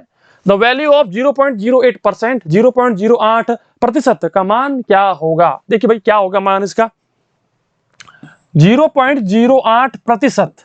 अब जहां पर प्रतिशत है उसका मतलब होता है 1/100, तो 0.08 इंटू में 1/100, ठीक है भाई। तो 0.08 बटा में 100, ठीक है। अब ये जीरो यहां पर है तो 2 जीरो के पहले पॉइंट आएगा, ठीक है भाई। तो 0.008 और यहां पर पॉइंट आएगा, ठीक है। तो 0.0 3 जीरो आगे, तो भाई ऑप्शन नंबर ए अपना एकदम मैच हो गया। चलिए बात करते हैं 53rd नंबर प्रश्न के बारे में, 53वें प्रश्न के बारे में, ठीक है ना। इसको थोड़ा सा नीचे लेता हूं मैं। चलिए, 16% complete a job in 14 days. How many days will 8% take to complete the same job? 16 व्यक्ति एक कार्य को 14 दिनों में पूरा करते हैं, उसी कार्य को पूरा करने के लिए 8 व्यक्तियों को कितने दिन लगेंगे। चलिए भाई बात कर लेते हैं इसके बारे में भी। देखिए इसके लिए अपने को एक सारणी बनानी पड़ेगी, इस प्रकार से रोज एंड कॉलम बनाने पड़ेंगे। यहां पर हम लोग लिखेंगे कि कितने पर्सन है, कितने पर्सन मतलब कि कितने व्यक्ति हैं, एंड यहां पर लिखेंगे डेज, मतलब कि दिन कितने लगते हैं, ठीक है भाई। अब इसको समझिए कि पहले 16 व्यक्ति थे, 14 डेज में कंप्लीट हो रहा था। उसके बाद क्या हुआ, 8 हो गए। अब कितने में होगा हम उसको x मान लेते हैं। तो अब आपको पता है कि जब व्यक्तियों की संख्या, द नंबर ऑफ पर्संस जब डिक्रीज होगा, घटेगा, तो जो डेज हैं वो बढ़ जाएंगे, सिंपल सी बात है। तो ऐसे को कहते हैं इनवर्सली प्रोपोर्शनल, व्युत्क्रमानुपात क्रमानुपात।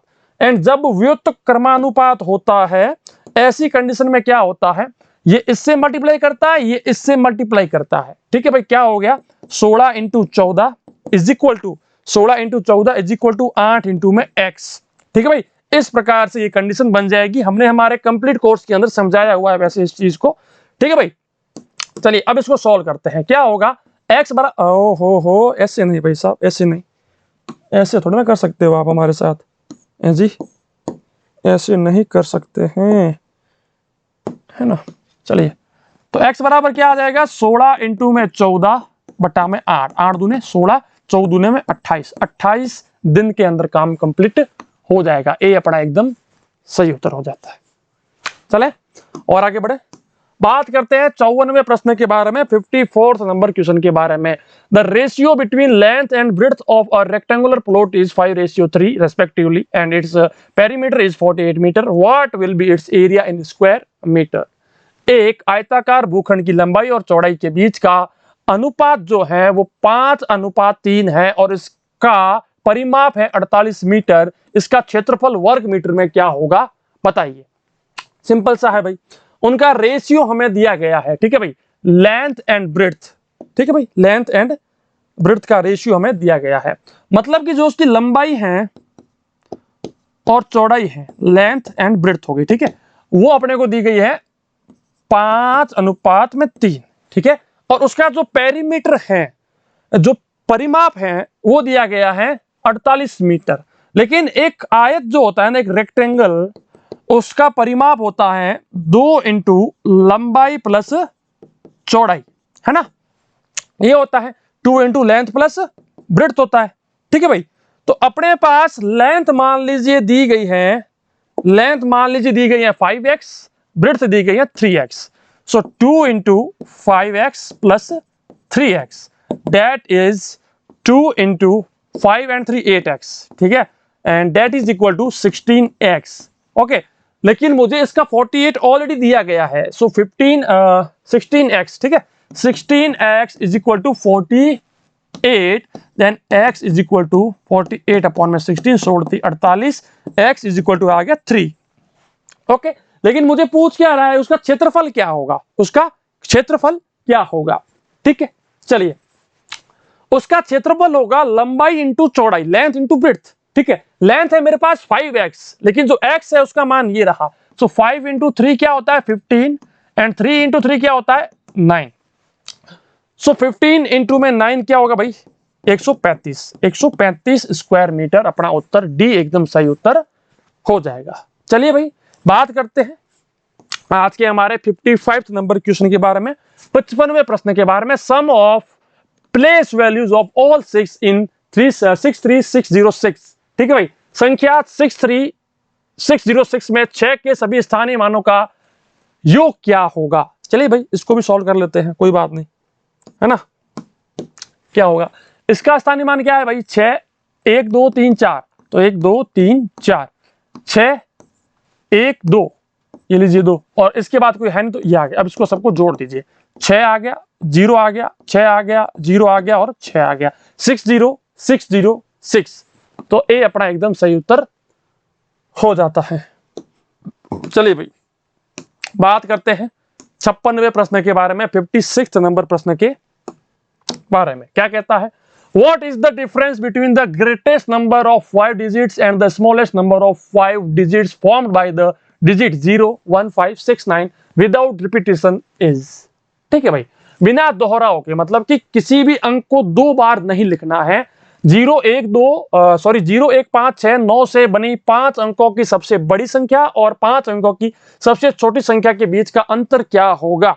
डिफरेंस मतलब कि अंतर क्या होगा। अब देखिए, 5 अंकों की सबसे बड़ी संख्या सबसे पहले निकालते हैं, वो आएगी 9 6 5 1 और 0। सबसे छोटी 1 0 5 6 एंड 9। डिफरेंस निकालते हैं, 10 में से 9 गया, पीछे बच गया 1, ठीक है, 4 यहां पर बच गया, 10 में से, ठीक है 10, ओके इसको भी दिया है, तो 14 में से 5 गया, पीछे बचा 9, एंड 5 का यहां पर 5 बच गया, 9 में से 1 गया, पीछे बच गया 8, ठीक है। तो 8 5 9 4 1 बी अपना एकदम सही उत्तर हो जाता है। चलिए भाई, बात करते हैं आज के हमारे 57 नंबर क्वेश्चन के बारे में, 57वें प्रश्न के बारे में। लेकिन उससे पहले थोड़ा सा हमें क्या करना पड़ेगा, इसको साफ करना पड़ेगा, ठीक है भाई। चलिए, इस प्रश्न को सॉल्व करने से पहले इसको थोड़ा सा पढ़ लेते हैं। An article is sold for 500 and hence a loss is incurred. Had the article been sold for 700, the shopkeeper would have gained 2 times the former loss. What is the cost price of the article?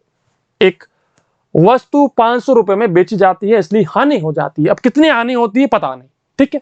यदि उस वस्तु को 700 रुपए में बेची जाती है तो दुकानदार को पूर्व में जो हानि हुई है इससे पहले उसका दोगुना लाभ होता है। वस्तु का क्रय मूल्य मतलब कि लागत मूल्य क्या होगा। चलिए भाई, क्या प्रश्न है, बहुत ही अच्छा प्रश्न है भाई, ठीक है। चलिए, मान लीजिए कि इसका जो कॉस्ट प्राइस है, लागत मूल्य, वो हमने x मान लिया, x y z कुछ भी मान सकते हैं, ठीक है। अब अगर इसको 500 रुपए में बेचा जाता तो अपने को लॉस होता, हानि होती। अब भाई, हानि का सूत्र क्या कहता है, लॉस का फॉर्मूला क्या कहता है कि सेलिंग प्राइस में से कॉस्ट प्राइस को माइनस कर दो, विक्रय मूल्य में से लागत मूल्य को माइनस कर दो। विक्रय मूल्य है मेरे पास 500 रुपए, उसमें से लागत मूल्य है मेरे पास x, ये मेरे को हानि हो गई भाई साहब, ठीक है। अब दूसरी कंडीशन में ये क्या कह रहा है, दूसरी कंडीशन में ये क्वेश्चन कह रहा है कि अगर इसको 700 में बेचा जाता, ठीक है भाई साहब, हम इसको 700 में बेच देंगे, तो पहले जो हमारे को, अच्छा अभी मैंने क्या निकाला है, लॉस निकाला है ना, नहीं भाई, ये हानि का फॉर्मूला नहीं है, ये प्रॉफिट का फॉर्मूला है, गलती कर दी ना आपने। चलो भाई, वापस करते हैं इसको, है ना, वापस करते हैं। लॉस का फॉर्मूला हमें क्या कहता है, लॉस का फॉर्मूला कहता है भाई साहब के आपको एक काम करना है कि जो सीपी है, कॉस्ट प्राइस जो कि एक्स है, इसमें से आपको माइनस करना होगा सेलिंग प्राइस। तो आपको यहां पर हानि मतलब कि लॉस मिल जाएगा। ये लॉस का फॉर्मूला होता है, प्रॉफिट का फॉर्मूला होता है, इसमें से इसको माइनस करना है। ठीक है भाई, चलिए गलती के लिए क्षमा चाहते हैं, अभी इसको सॉल्व करते हैं आगे और, है ना।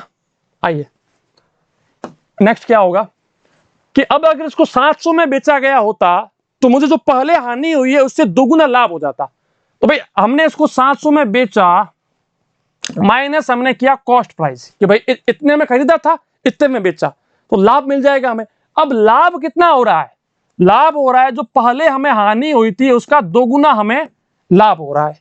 ठीक है भाई, तो पहले हानि कितनी हुई थी, x माइनस 500 रुपए की। ठीक है भाई, तो 700 में से x घटाया तो मुझे x माइनस 500 रुपया का दोगुना मिलना चाहिए। ठीक है भाई, अगर इतना मिलना चाहिए, अब इसकी हमें जो है सॉल्व करना है इसको, तो 700 माइनस में x is equal to 2x minus में 1000। ओके, अब इस x को इस साइड ले जाओ, इसको इस साइड ले आओ भाई। ठीक है, तो 700 के अंदर हमें 1000 को जोड़ना पड़ेगा, है ना। इक्वल में क्या आएगा, 2x यहां पर है, 1x ये हो गया, तो 3x उस साइड अपना हो जाता है। चलिए भाई, अगर इतना आ गया समझ में, देन सिंपल सा एक मेथड और बच चुका है यहां पर। देखिए क्या है कि 3x बराबर मेरे पास हो गया 1700 एंड x बराबर हो गया 1700 बट्टा में 3। अब मेरे पास ऑप्शन में क्या क्या पूछ रहा है एग्जैक्टली देख लेते हैं। तो भाई 1700 बट्टा में 3 आ रहा है मेरा उत्तर। अगर मैं इसको सॉल्व करता हूं, मान लीजिए अगर कहीं पर मेरे को खाली जगह मिल जाती है, 1700 बट्टा में 3 मुझे निकालना, भाई साहब थोड़ा सा स्पेस मुझे दे दीजिए, यहां पर निकालते हैं। ठीक है, 1700 के अंदर 3 का भाग देते हैं, 3 तिया 9, 3 चौक 12, 3 पंचो 15, 3 संग 18, तो 3 पंचो 15 आता है, 2 3 संग 18 आता है, 2 3 संग 18 आता है। ठीक है, और फिर 6 आएगा। ठीक है, तो भाई 566.66।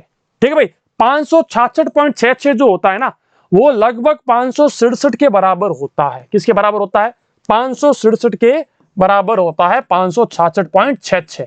ठीक है, तो अपना सी एकदम सही उत्तर हो जाता है। चलिए भाई, बात करते हैं आज के हमारे 58वां प्रश्न है ना भाई, 57 हो गए। चलिए 58वें प्रश्न के बारे में बात करते हैं। When -1 is multiplied by itself for 99 times, जब -1 को अपने आप से 99 बार गुणा किया जाता है तो क्या आएगा। मैंने आपको बताया था 99 एक क्या है भाई, विषम संख्या है। क्या है, एक विषम संख्या, एक ओड नंबर है। अब जब विषम संख्या होती है, ओड नंबर होता है, तो अपना आंसर भी माइनस में ही आएगा। आंसर भी अपना एकदम सही उत्तर हो जाता है। चलिए भाई, बात करते हैं 49वें प्रश्न के बारे में, 59th नंबर क्वेश्चन के बारे में। क्या कहता है, a बराबर इतना है, b बराबर इतना है, then the value of 2a minus b।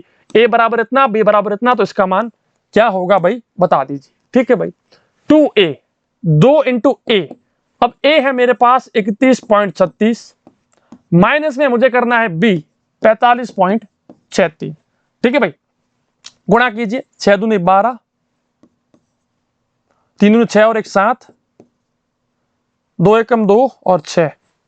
Okay, minus करना है 45.36। ठीक है भाई, निकालिए इसको। तो इसमें से मुझे माइनस करना है, तो मैं इसको 45.36 इसमें से माइनस कर देता हूं। 12 में से गया 3, पीछे बचा 9। हाँ, 6 में से 6 गया, 0 बच गया भाई। यहां पर 12 में से 5 गया, पीछे बचा 7, 5 में से 4 गया 1, 17.09।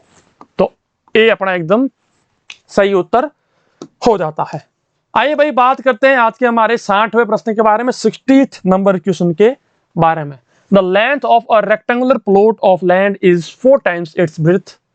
A square swimming pool of side 8 meter occupies 1/8 part of the plot. The length of the plot is, एक आयताकार भूखंड की लंबाई उसकी चौड़ाई की 4 गुनी है। 8 मीटर भुजा वाला एक वर्गाकार स्विमिंग पूल प्लॉट के 1/8वें भाग पर स्थित है। भूखंड की लंबाई क्या होगी वो अपने को बतानी है। चलिए भाई, बहुत ही अच्छा प्रश्न है, इसको भी हम लोग सॉल्व करते हैं। क्या होगा, रेक्टेंगुलर प्लॉट है जिसकी लंबाई उसकी चौड़ाई की 4 गुनी है। सो लंबाई मतलब कि length is equal to 4 time चौड़ाई मतलब कि ब्रेड्थ। ओके, अब ये कह रहा है कि एक 8 मीटर भुजा वाला एक वर्गाकार एक स्क्वायर में है, ठीक है भाई, स्विमिंग पूल है, वो उसका 1/8वें भाग पर स्थित है। भूखंड की लंबाई हमें निकालनी है। भाई साहब सिंपल सा एक कॉन्सेप्ट हमें दिया गया है कि लंबाई को, ठीक है, आप एक काम कीजिए, यहां पर पहले तो उसका पूरा क्षेत्रफल क्या होगा, इसका पूरा क्षेत्रफल क्या होगा वो हम लोग निकाल लेते हैं। भाई पूरा क्षेत्रफल क्या होगा, पूरा क्षेत्रफल क्या होगा, क्योंकि देखिए मान लीजिए ये अपना पूरा का पूरा एग्जैक्ट प्लॉट है। अब इस प्लॉट के अंदर क्या है, 1/8वां भाग जो है, 1/8वां भाग वो इस स्विमिंग पूल ने लिया है, जिसकी लंबाई और चौड़ाई दोनों बराबर है, 8 × 8। तो भाई स्विमिंग पूल का क्षेत्रफल हो गया 8 × 8, 8 × 8 64 मीटर स्क्वायर, ठीक है, 64 मीटर का वर्ग हो गया स्विमिंग पूल का क्षेत्रफल। अब ये स्विमिंग पूल इस पूरे के 1/8वें भाग में है, तो पूरा का पूरा क्षेत्रफल कितना होगा, पूरा क्षेत्रफल निकालने के लिए 64 के अंदर 1/8 का भाग दे दो, मतलब कि 64 के साथ 8 को गुणा कर दो, तो ये इसका पूरा का पूरा क्षेत्रफल मिल जाएगा मेरे को। ओके, तो भाई क्या होगा वो छोड़िए आप, इसका पूरा का पूरा क्षेत्रफल है 64 × 8 मीटर स्क्वायर। लेकिन एक रेक्टेंगल जो होता है उसका क्षेत्रफल निकलता है लंबाई इंटू चौड़ाई, लेंथ इंटू ब्रेड्थ होता है, ठीक है। तो अब इसकी लंबाई और चौड़ाई मेरे पास क्या दी गई है वो आपको पता है, लंबाई मेरे पास है L, ओके, एंड चौड़ाई जो है वो है B, ठीक है, लेकिन लंबाई जो है वो चौड़ाई से 4 गुना ज्यादा है, ठीक है। तो अगर मैं लंबाई इंटू चौड़ाई करना चाहता हूं, ओके, तो मैं लंबाई की जगह पर 4B लिख देता हूं और चौड़ाई की जगह पर B ही लिखता हूं। ये आपको समझ में आ गया कि मतलब चौड़ाई का मतलब B है, लंबाई का मतलब क्या है, लंबाई है। अब लंबाई बराबर 4B है, मतलब कि चौड़ाई की 4 गुना है, तो मैंने लंबाई की जगह पर पूरा 4B लिख दिया एंड चौड़ाई की जगह पर B ही लिख दिया। तो कुल मिलाकर 4B का वर्ग जो है वो बराबर होगा 64 × 8 मीटर वर्ग के, ठीक है भाई। अब इतना अगर हमें मिल चुका है तो क्या होगा फाइनली कि B² B का वर्ग बराबर क्या आएगा भाई, 64 × 8 बट्टा में आ जाएगा 4, जो कि 2 से कैंसिल हो चुका है, तो B का वर्ग बराबर आ जाएगा 64 × 2। तो B बराबर क्या आएगा, इसका वर्गमूल मतलब कि स्क्वायर रूट हमें निकालना पड़ेगा। सो 8 वर्ग 2, ये अपना B आ गया, मतलब कि चौड़ाई आ गई। लेकिन ये अपना उत्तर नहीं है, बहुत सारे बच्चे इसको अपना उत्तर मान लेते हैं। अपने से पूछा क्या गया है उसको समझिए, अपने से पूछा गया है कि उसकी लंबाई क्या होगी, लंबाई जो है वो चौड़ाई की 4 गुना है। तो भाई चौड़ाई अपने पास आ चुकी है, 8 का वर्ग 2 है, ठीक है भाई, तो इसको 4 से गुना कर दो ना, 8 चौक 32, तो 32 वर्ग 2 अपना उत्तर आएगा, जो कि ऑप्शन नंबर बी एकदम सही है। ओके, इसके बाद हम लोग बात करते हैं भाषा के बारे में, लैंग्वेज के बारे में। तो बच्चों अब बात करते हैं लैंग्वेज वाले सेक्शन के बारे में, यानी कि भाषा के बारे में। तो इसके अंदर सबसे पहले आपको इसके रूल्स जैसा कि हमने आपको बता रखे हैं, फिर भी आपको बता देते हैं कि इसके अंदर लिखा है इस खंड में 4 अनुच्छेद है, यानी कि इसके अंदर 4 पैसेज है इस सेक्शन के अंदर, और हर अनुच्छेद हर पैसेज के अंदर 5 क्वेश्चन है। तो 5 फॉर द कुल मिलाकर 20 प्रश्न आएंगे, और उसके बाद में आपको हर अनुच्छेद को सावधानी से पढ़कर उसके नीचे लिखे गए उत्तरों को अच्छे से टिक करना है, सिलेक्ट करना है। उन चारों में से कोई एक सही होगा, उसको चूज करके उसको सेलेक्ट करके OMR सीट के अंदर भरना पड़ेगा, जिसके अंदर इस प्रकार से गोले रहेंगे। उन गोलों को आपको अच्छे से यूं पूरी तरह से भरना है, ठीक है। इस प्रकार से ये जो है इसके अंदर क्वेश्चन रहेंगे, ठीक है। तो उसमें से सही उत्तर को चुनना है, ये इसके अंदर बताया गया है। अब बात करते हैं पैसेज के बारे में, गद्यांश के बारे में। तो इंग्लिश मीडियम वालों का जो पैसेज रहेगा वो सिर्फ इंग्लिश में रहेगा, उसमें साथ में हिंदी में नहीं लिखा रहेगा। और जो हिंदी मीडियम वालों का जो पैसेज रहेगा, अनुच्छेद रहेगा, उसमें सिर्फ हिंदी मीडियम में लिखा रहेगा, साइड में इंग्लिश मीडियम में नहीं आएगा, ठीक है। अब देखिए बेटा, यहां पर इसमें जो सबसे पहला अनुच्छेद है या फिर जो गद्यांश है हमारे पास है, वो इस प्रकार से है। यहां पर इंग्लिश में लिखा है अ रिच मैन, यानी कि एक अमीर आदमी, एक धनी व्यक्ति। A rich man wanted to give a great feast to his friend, यानी कि एक धनी व्यक्ति अपने मित्रों को एक बहुत बड़ी दावत देना चाहता था, ठीक है। फिर उसके बाद में कह रहा है, क्योंकि ये कहानी है तो हमें पूरी पढ़नी पड़ेगी। कहानी को पढ़ने के बाद में ही हम इसके प्रश्न उत्तर कर पाएंगे। ठीक है। He got all kinds of dishes prepared but he could not get fish. वो अपने दोस्तों की दावत में हर प्रकार की भोजन की जो है सुविधा करना चाहता था, लेकिन उसको मछली जो है नहीं मिल रही थी। ठीक है। उसने हर तरह के व्यंजन तैयार करवाए लेकिन उसे मछली नहीं मिली बाजार से। फिर क्या हुआ? He offered a reward to the man who would bring it. वो उस आदमी को इनाम देगा जो उसके लिए मछली लेकर आएगा। हिंदी में क्या लिखा है? उसने उस आदमी को इनाम की पेशकश की जो इसे लाएगा उसको क्या मिलेगा? इनाम मिलेगा। इसको किसको? मछली लेकर आएगा उसके दोस्तों के, उसके फ्रेंड्स के दावत के लिए। किसके? रिच मैन के। After some time a fisherman brought a big fish. एक फिशरमैन मतलब एक मछुआरा एक बड़ी मछली को लेकर आ गया। फिर क्या हुआ? But the gate keeper would not let him in till he has promised to give him half the reward. फिर उसके बाद उसने कहा, लेकिन द्वारपाल ने उसे तब तक, जो गेट पे खड़ा रहता है द्वारपाल, उसने तब तक उससे अंदर नहीं आने दिया। कब तक? जब तक कि वो बोले कि अगर अंदर जाओगे, उसे पता है मछली तो उसने मंगवाई है, उसको रिवॉर्ड तो बहुत अच्छा खासा मिलेगा, तो अगर तेरे को जो भी रिवॉर्ड मिलेगा उसका 50% यानी कि आधा मुझे देगा तो ही तेरे को अंदर जाने दूंगा। रिश्वत ले रहा है वो। अंदर नहीं जाने दिया जब तक उसने उसे आधा इनाम देने का वादा नहीं किया। तो उसके बाद में क्या हुआ? मछुआरा बेचारा राजी हो गया। द फिशरमैन एग्रीड, उसकी बात को मान गया। ठीक है। फिर क्या हुआ? देखो, बहुत ही अच्छी स्टोरी है। The rich man was highly placed and wanted to give him a lot of money. जो अमीर आदमी था उसे जब पता चला कि मछली मिल ही गई है आखिर उसके दोस्तों की दावत के लिए, वो बहुत ही ज्यादा खुश था। प्लीज मतलब खुश, और wanted to give him a lot of money, और उसको ढेर सारा इनाम देना चाहता था। हिंदी में बात करें तो ये कह रहा है धनी व्यक्ति बहुत प्रसन्न हुआ और उसे बहुत सारा धन देना चाहता था, लेकिन मछुआरे ने उसे लेने से इनकार कर दिया। But the fisherman refused to take it. Okay. Instead, मतलब इसके बजाय he demanded 100 lashes on his back. उसने इनाम के बदले क्या मांगा दोस्तों? उसने कहा कि इनाम के बजाय यानी इसके बजाय उसने अपनी पीठ पर 100 कोड़े लगाने की मांग की। मेरी पीठ पर 100 कोड़े लगाए जाए। हैरान हो ना आप? जितने आप हैरान हो उतने के उतने ऑल वर सरप्राइज, सभी के सभी जो है आश्चर्यचकित थे, सभी के सभी हैरान थे। At last the rich man ordered a servant to give him 100 lashes. फिर उसने अपने सर्वेंट को कहा कि भाई जैसी इसकी इच्छा है वैसा इसको दो, क्योंकि हम इसको मना नहीं कर सकते। अंत में अमीर आदमी ने नौकर को उसे 100 कोड़े मारने का आदेश दिया। फिर क्या हुआ? When the fisherman had received 50, जब उसने 50 कोड़े खा लिए, तब उसने बोला ठहर जा भाई ठहर जा। He asked them to stop as he had a partner in the business. उसने कहा मेरा एक बिजनेस पार्टनर भी है, यहाँ पर जो मैं बिजनेस करना है उसका एक पार्टनर भी है। It was the gatekeeper. वो कौन है? गेट कीपर है। 50% मैंने खाया, 50% उसको भी मिलना चाहिए ना। जब मछुआरे को 50 मिले तो उसने उन्हें रुकने के लिए कहा, क्योंकि उसका व्यवसाय में एक भागीदार था। आधा इनाम उसको भी मिलना चाहिए था, बोला था उसने। अब इनाम ये इसको देगा। कैसे? यह द्वारपाल था। कौन था? द्वारपाल मतलब जो गेट कीपर था। फिर उसके बाद में क्या हुआ? देखिए आगे पढ़ते हैं। द रिच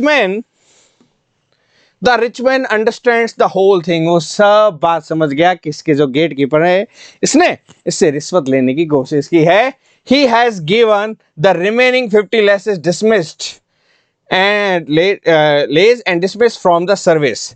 उसने जो बाकी के 50 कोड़े जो हैं वो किसको लगवाए? उसके गेट कीपर के लगवाए और उसको नौकरी से भी बर्खास्त कर दिया। अमीर आदमी को सारी बात समझ में आ गई। द्वारपाल को शेष 50 कोड़े मारने की सजा दी और सेवा से बर्खास्त कर दिया गया था। ठीक है। अमीर आदमी ने मछुआरे को एक अच्छा इनाम दिया और उसके बाद में अमीर आदमी ने जो मछुआरा उसके लिए लेकर आया था उसको और भी अच्छा इनाम दिया। ठीक है। So the rich man gave the fisherman A handsome reward. बहुत ही अच्छा रिवॉर्ड दिया। ये थी स्टोरी। अब बात करते हैं उम्मीद करता हूं अच्छे से समझ में आई होगी। हिंदी मीडियम इंग्लिश मीडियम दोनों स्टूडेंट्स का जो है यहाँ पर जो है हम कंसेप्ट लेकर चल रहे हैं। आगे बात करते हैं इसके अंदर क्वेश्चन आंसर के बारे में। क्वेश्चन आंसर जो है पहले आप लोग ट्राई कीजिएगा, फिर मैं यहाँ पर बताऊंगा। बहुत ही सिंपल है क्वेश्चन आंसर, ठीक है। करें पहला, what did the fisherman demanded, what did the fisherman demanded instead of reward. Reward के बजाय फिशरमैन ने क्या इनाम मांगा, मछुआरे ने इनाम के बदले क्या मांगा। पहला, डिश प्रिपेयर्ड विथ फिश, यानी कि जो मछली आप लोगों ने बनाओगे उस में से मेरे को थोड़ा सा खाना मिल जाए। To terminate the gatekeeper, gatekeeper को नौकरी से निकाल दिया जाए। अगला है to provide him a suitable job, उस मछुआरे को कोई एक अच्छी नौकरी दे दी जाए। या फिर 100 लेसेस, या फिर 100 कोड़े मिले। यही ऑप्शन हिंदी में है, मछली से बना भोजन। नीचे कमेंट सेक्शन, अगर आप यूट्यूब पे देख रहे हैं इसको, नीचे कमेंट सेक्शन में आपको दिख रहा होगा, वहां पर कमेंट जरूर कीजिए हर क्वेश्चन का आंसर, ठीक है। द्वारपाल को मृत्युदंड, उसके लिए एक उपयुक्त नौकरी या फिर 100 कोड़े। तो उसने क्या मांगे थे बेटा, 100 कोड़े मांगे थे। इसका करेक्ट आंसर क्या हो जाएगा बेटा, डी। उसने क्या मांगे, 100 कोड़े या 100 लेसेस। बहुत इजी, मजा आ रहा है, समझ में आ रहा है। चलिए प्रैक्टिस करते रहिए अच्छे से। उसके बाद में अगला क्वेश्चन आपके सामने, अमीर आदमी ने मछली क्यों मांगी। Why did the rich man ask for fish?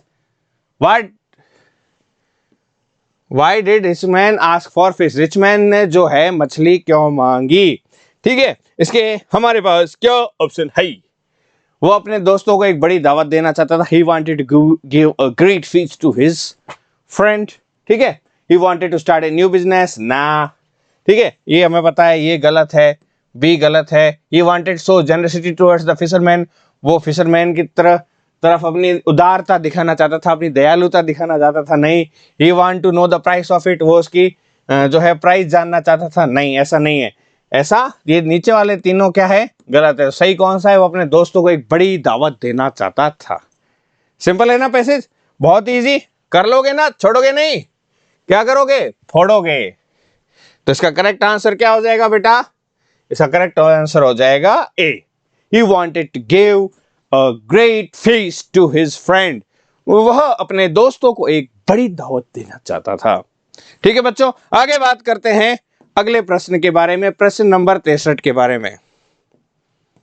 Okay 63 नंबर जो क्वेश्चन है, who was oblique were surprised as mentioned in the passage. Passage में जैसा मेंशन किया है, कौन कौन सरप्राइज था।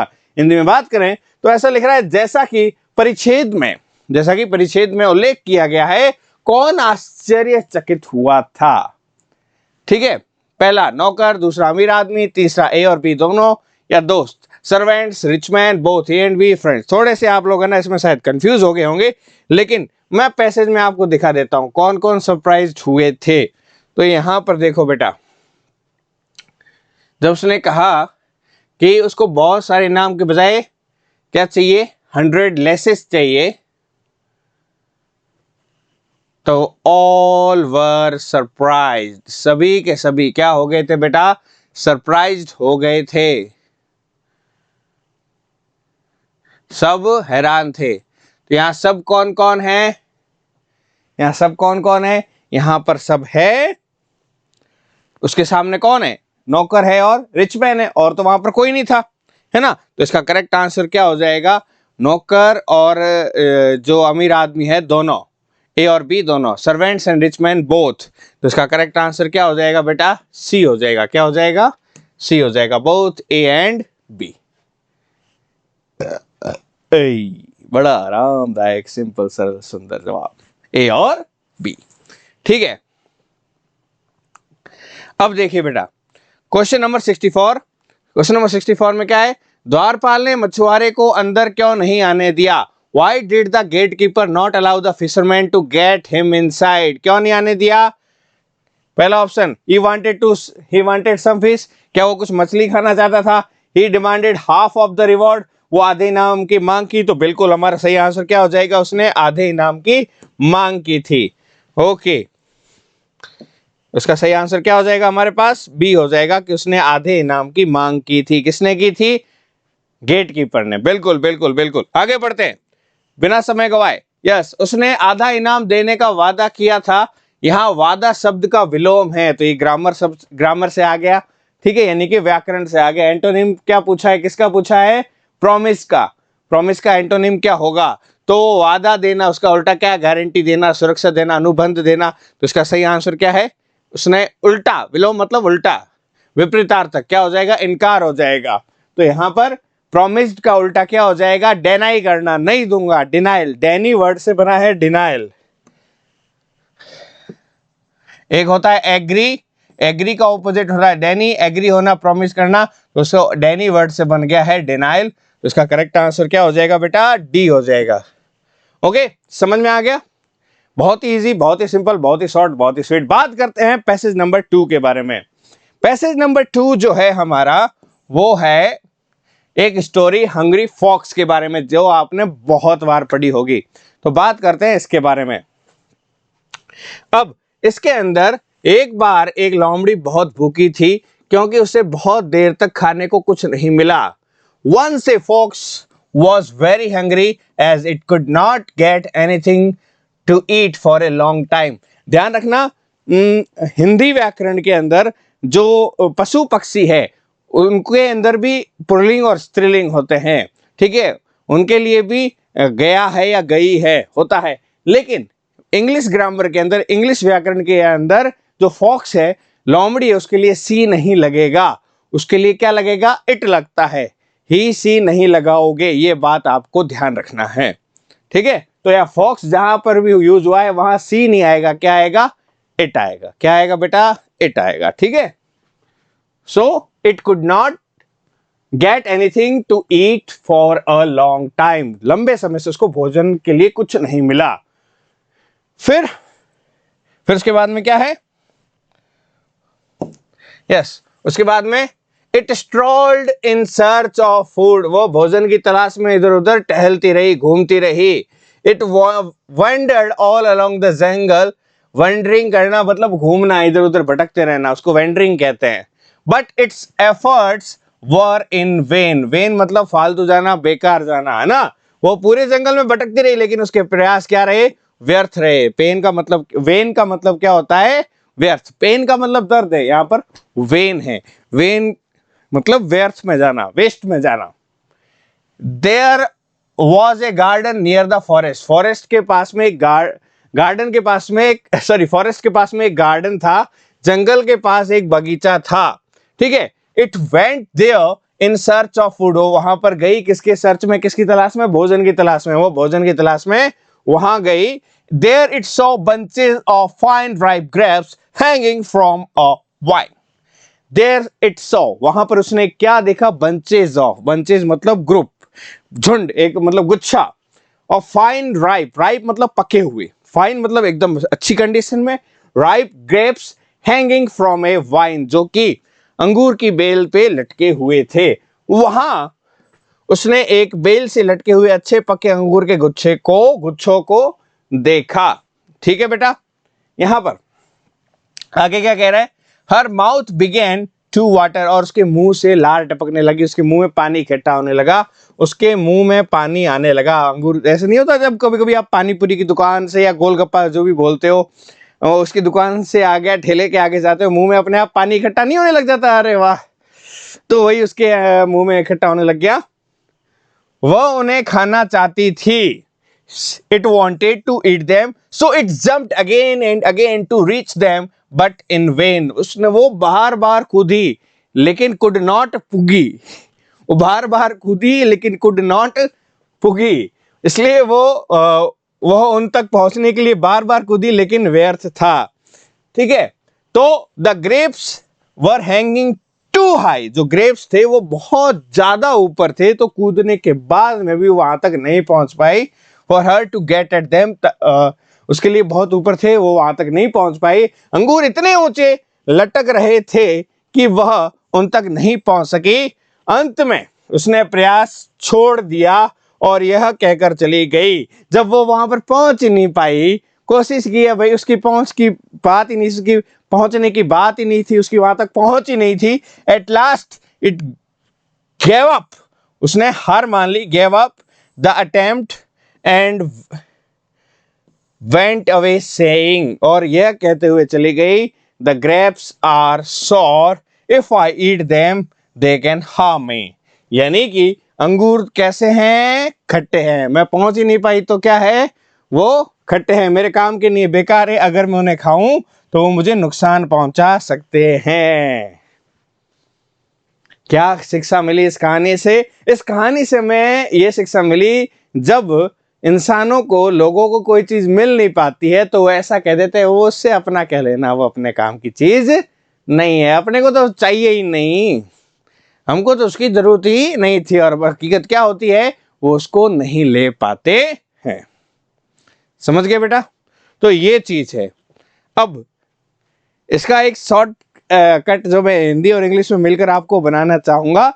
फॉक्स को लॉकी भी कहते हैं। क्या कहते हैं? Lockie. Once time there was a Loki, she was भूखी, she was भूखी, she कूदी and कूदी but could not पूगी, she jumped and jumped but could not get the grapes, she कूदी and कूदी but could not पूगी, so अंगूर was खट्टे। so ये shortcut में स्टोरी आपको सुना दी। अब बात करते हैं इंग्लिश और हिंदी मीडियम के जो भी बच्चे हैं उनको क्वेश्चन आंसर जो है आपको बताने हैं। पहला क्वेश्चन है, the fox was wandering in search of, fox जो है किसकी तलाश में इधर उधर भटक रही थी? जो लोमड़ी थी डैश की तलाश में भटक रही थी। ऑप्शन है शेल्टर, घर की तलाश में, छाया आश्रय की तलाश में, फूड यानी कि भोजन, अंगूर यानी कि ग्रेप्स, वाटर यानी कि पानी। बहुत सिंपल है बेटा, बहुत सिंपल है, बहुत ईजी है। मैसेज में तो नंबर कटने ही नहीं चाहिए। इसका करेक्ट आंसर क्या हो जाएगा? सी, बिल्कुल सही जवाब, ग्रेप्स। ओके, आगे बात करते हैं अगले क्वेश्चन के बारे में। अंगूर का स्वाद कैसा था? लोमड़ी के अनुसार अंगूर का स्वाद लास्ट में कैसा था? रियल में कैसे थे वो नहीं पता हमें भी, ज्यादा ऊपर थे, कोई पहुंच नहीं पा रहा, मीठे भी हो सकते, खट्टे भी हो सकते, लेकिन लोमड़ी के अनुसार अंगूर का स्वाद कैसा था? ए मीठा, खट्टा, मसालेदार, ज्ञात नहीं, sweet, sour, spicy, not known. क्या होगा इसका आंसर? बताइए बेटा। तो इसका आंसर क्या होगा? लोमड़ी के अनुसार खट्टा हो जाएगा। क्या हो जाएगा बेटा? खट्टा हो जाएगा। हमें लोमड़ी के अनुसार बताना है। ओके, आगे डिस्कस करते हैं पैसेज के अनुसार, क्योंकि उसने लास्ट में यही कहा था कि अंगूर खट्टे हैं। व्यर्थ का विपरीत अर्थ है, व्यर्थ का ऑपोजिट क्या हो जाएगा? ठीक है, what is mean of when? The meaning, opposite meaning of when, when का एंटोनिम यानी विलोम शब्द क्या होगा? वेन का मतलब व्यर्थ में जाना, और इसका एंटोनिम जो होगा वो क्या हो जाए? कुछ काम में आना। तो वेन का देखो यहाँ पर ऑपोजिट क्या क्या दे रखा है? वेस्ट, वेस्ट का मतलब भी वेन, प्लीज्ड मतलब खुश होना, यूजलेस मतलब भी वेन, यहाँ पर ये आ गया गेन, गेन इसका क्या हो जाएगा बेटा? राइट आंसर हो जाएगा व्यर्थ का उल्टा, अपशिष्ट, प्रसन्न, बेकार नहीं, ये हो जाएगा डी राइट आंसर। व्यर्थ का उल्टा क्या हो जाएगा? लाभ, यानी कि गेन, उस चीज से किसी चीज से लाभ होना। तो हमारा करेक्ट आंसर क्या हो जाएगा बेटा? डी हो जाएगा। क्या हो जाएगा? डी हो जाएगा। बात करते हैं अगले पैसेज के बारे में, सॉरी अगले क्वेश्चन के बारे में। इस क्वेश्चन में हमसे कह रहा है, मार्ग में उल्लिखित अंगूर के बारे में कौन सा कथन सही नहीं है? Which statement is not right about the grapes as mentioned in the passage? जैसा कि पैसेज में दिखाया गया है, कौन सा कथन जो है सही नहीं है? It was, मतलब जो सही है वो नहीं बताना है, कौन सा सही नहीं है वो बताना है। तो पहला ऑप्शन है इसके अंदर, it was hanging too high, यह बहुत ऊपर लटक रहा था, मतलब अंगूर जो है बहुत ज्यादा ऊपर लटक रहे थे। बिल्कुल सही बात है, ऊपर लटक रहे थे।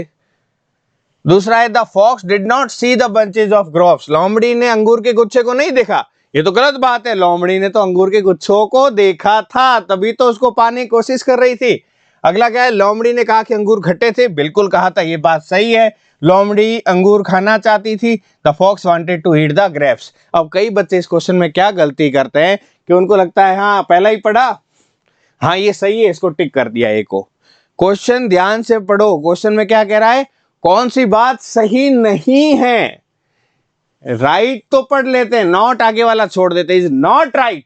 तो नॉट राइट कौन सी है? The fox didn't see the bunches of grapes, लोमड़ी ने अंगूर के गुच्छे को नहीं देखा। तो हमारा करेक्ट आंसर क्या हो जाएगा? बी हो जाएगा। क्या हो जाएगा बेटा? बी हो जाएगा। क्लियर?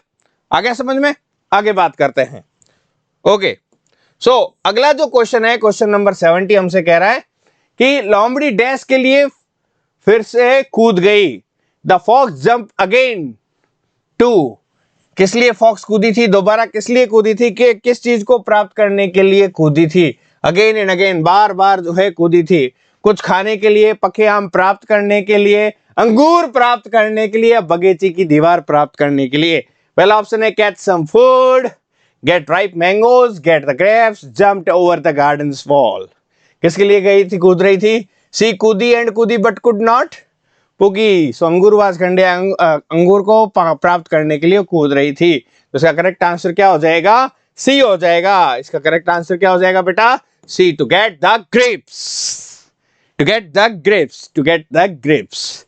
ओके, सो ये हो गए हमारे क्वेश्चन नंबर 70।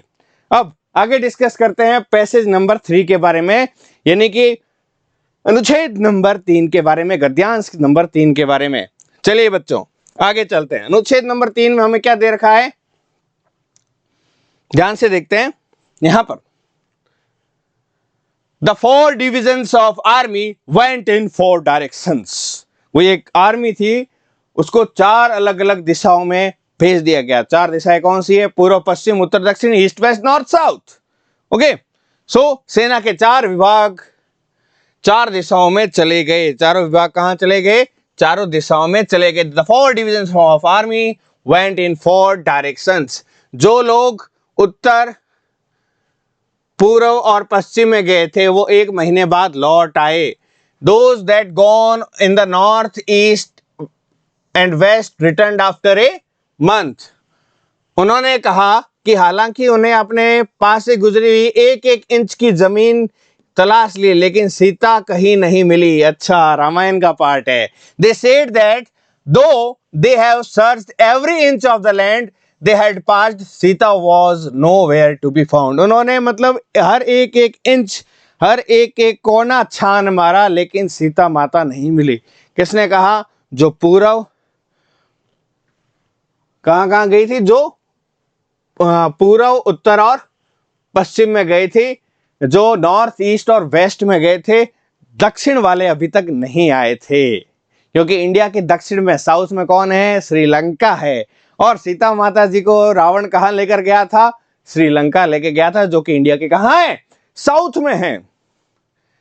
दक्षिण में, या फिर पहले इंग्लिश में पढ़ते, the army that was sent to the south was headed by Hanuman the monkey, Jambavan the bear and Angad the son of बलि।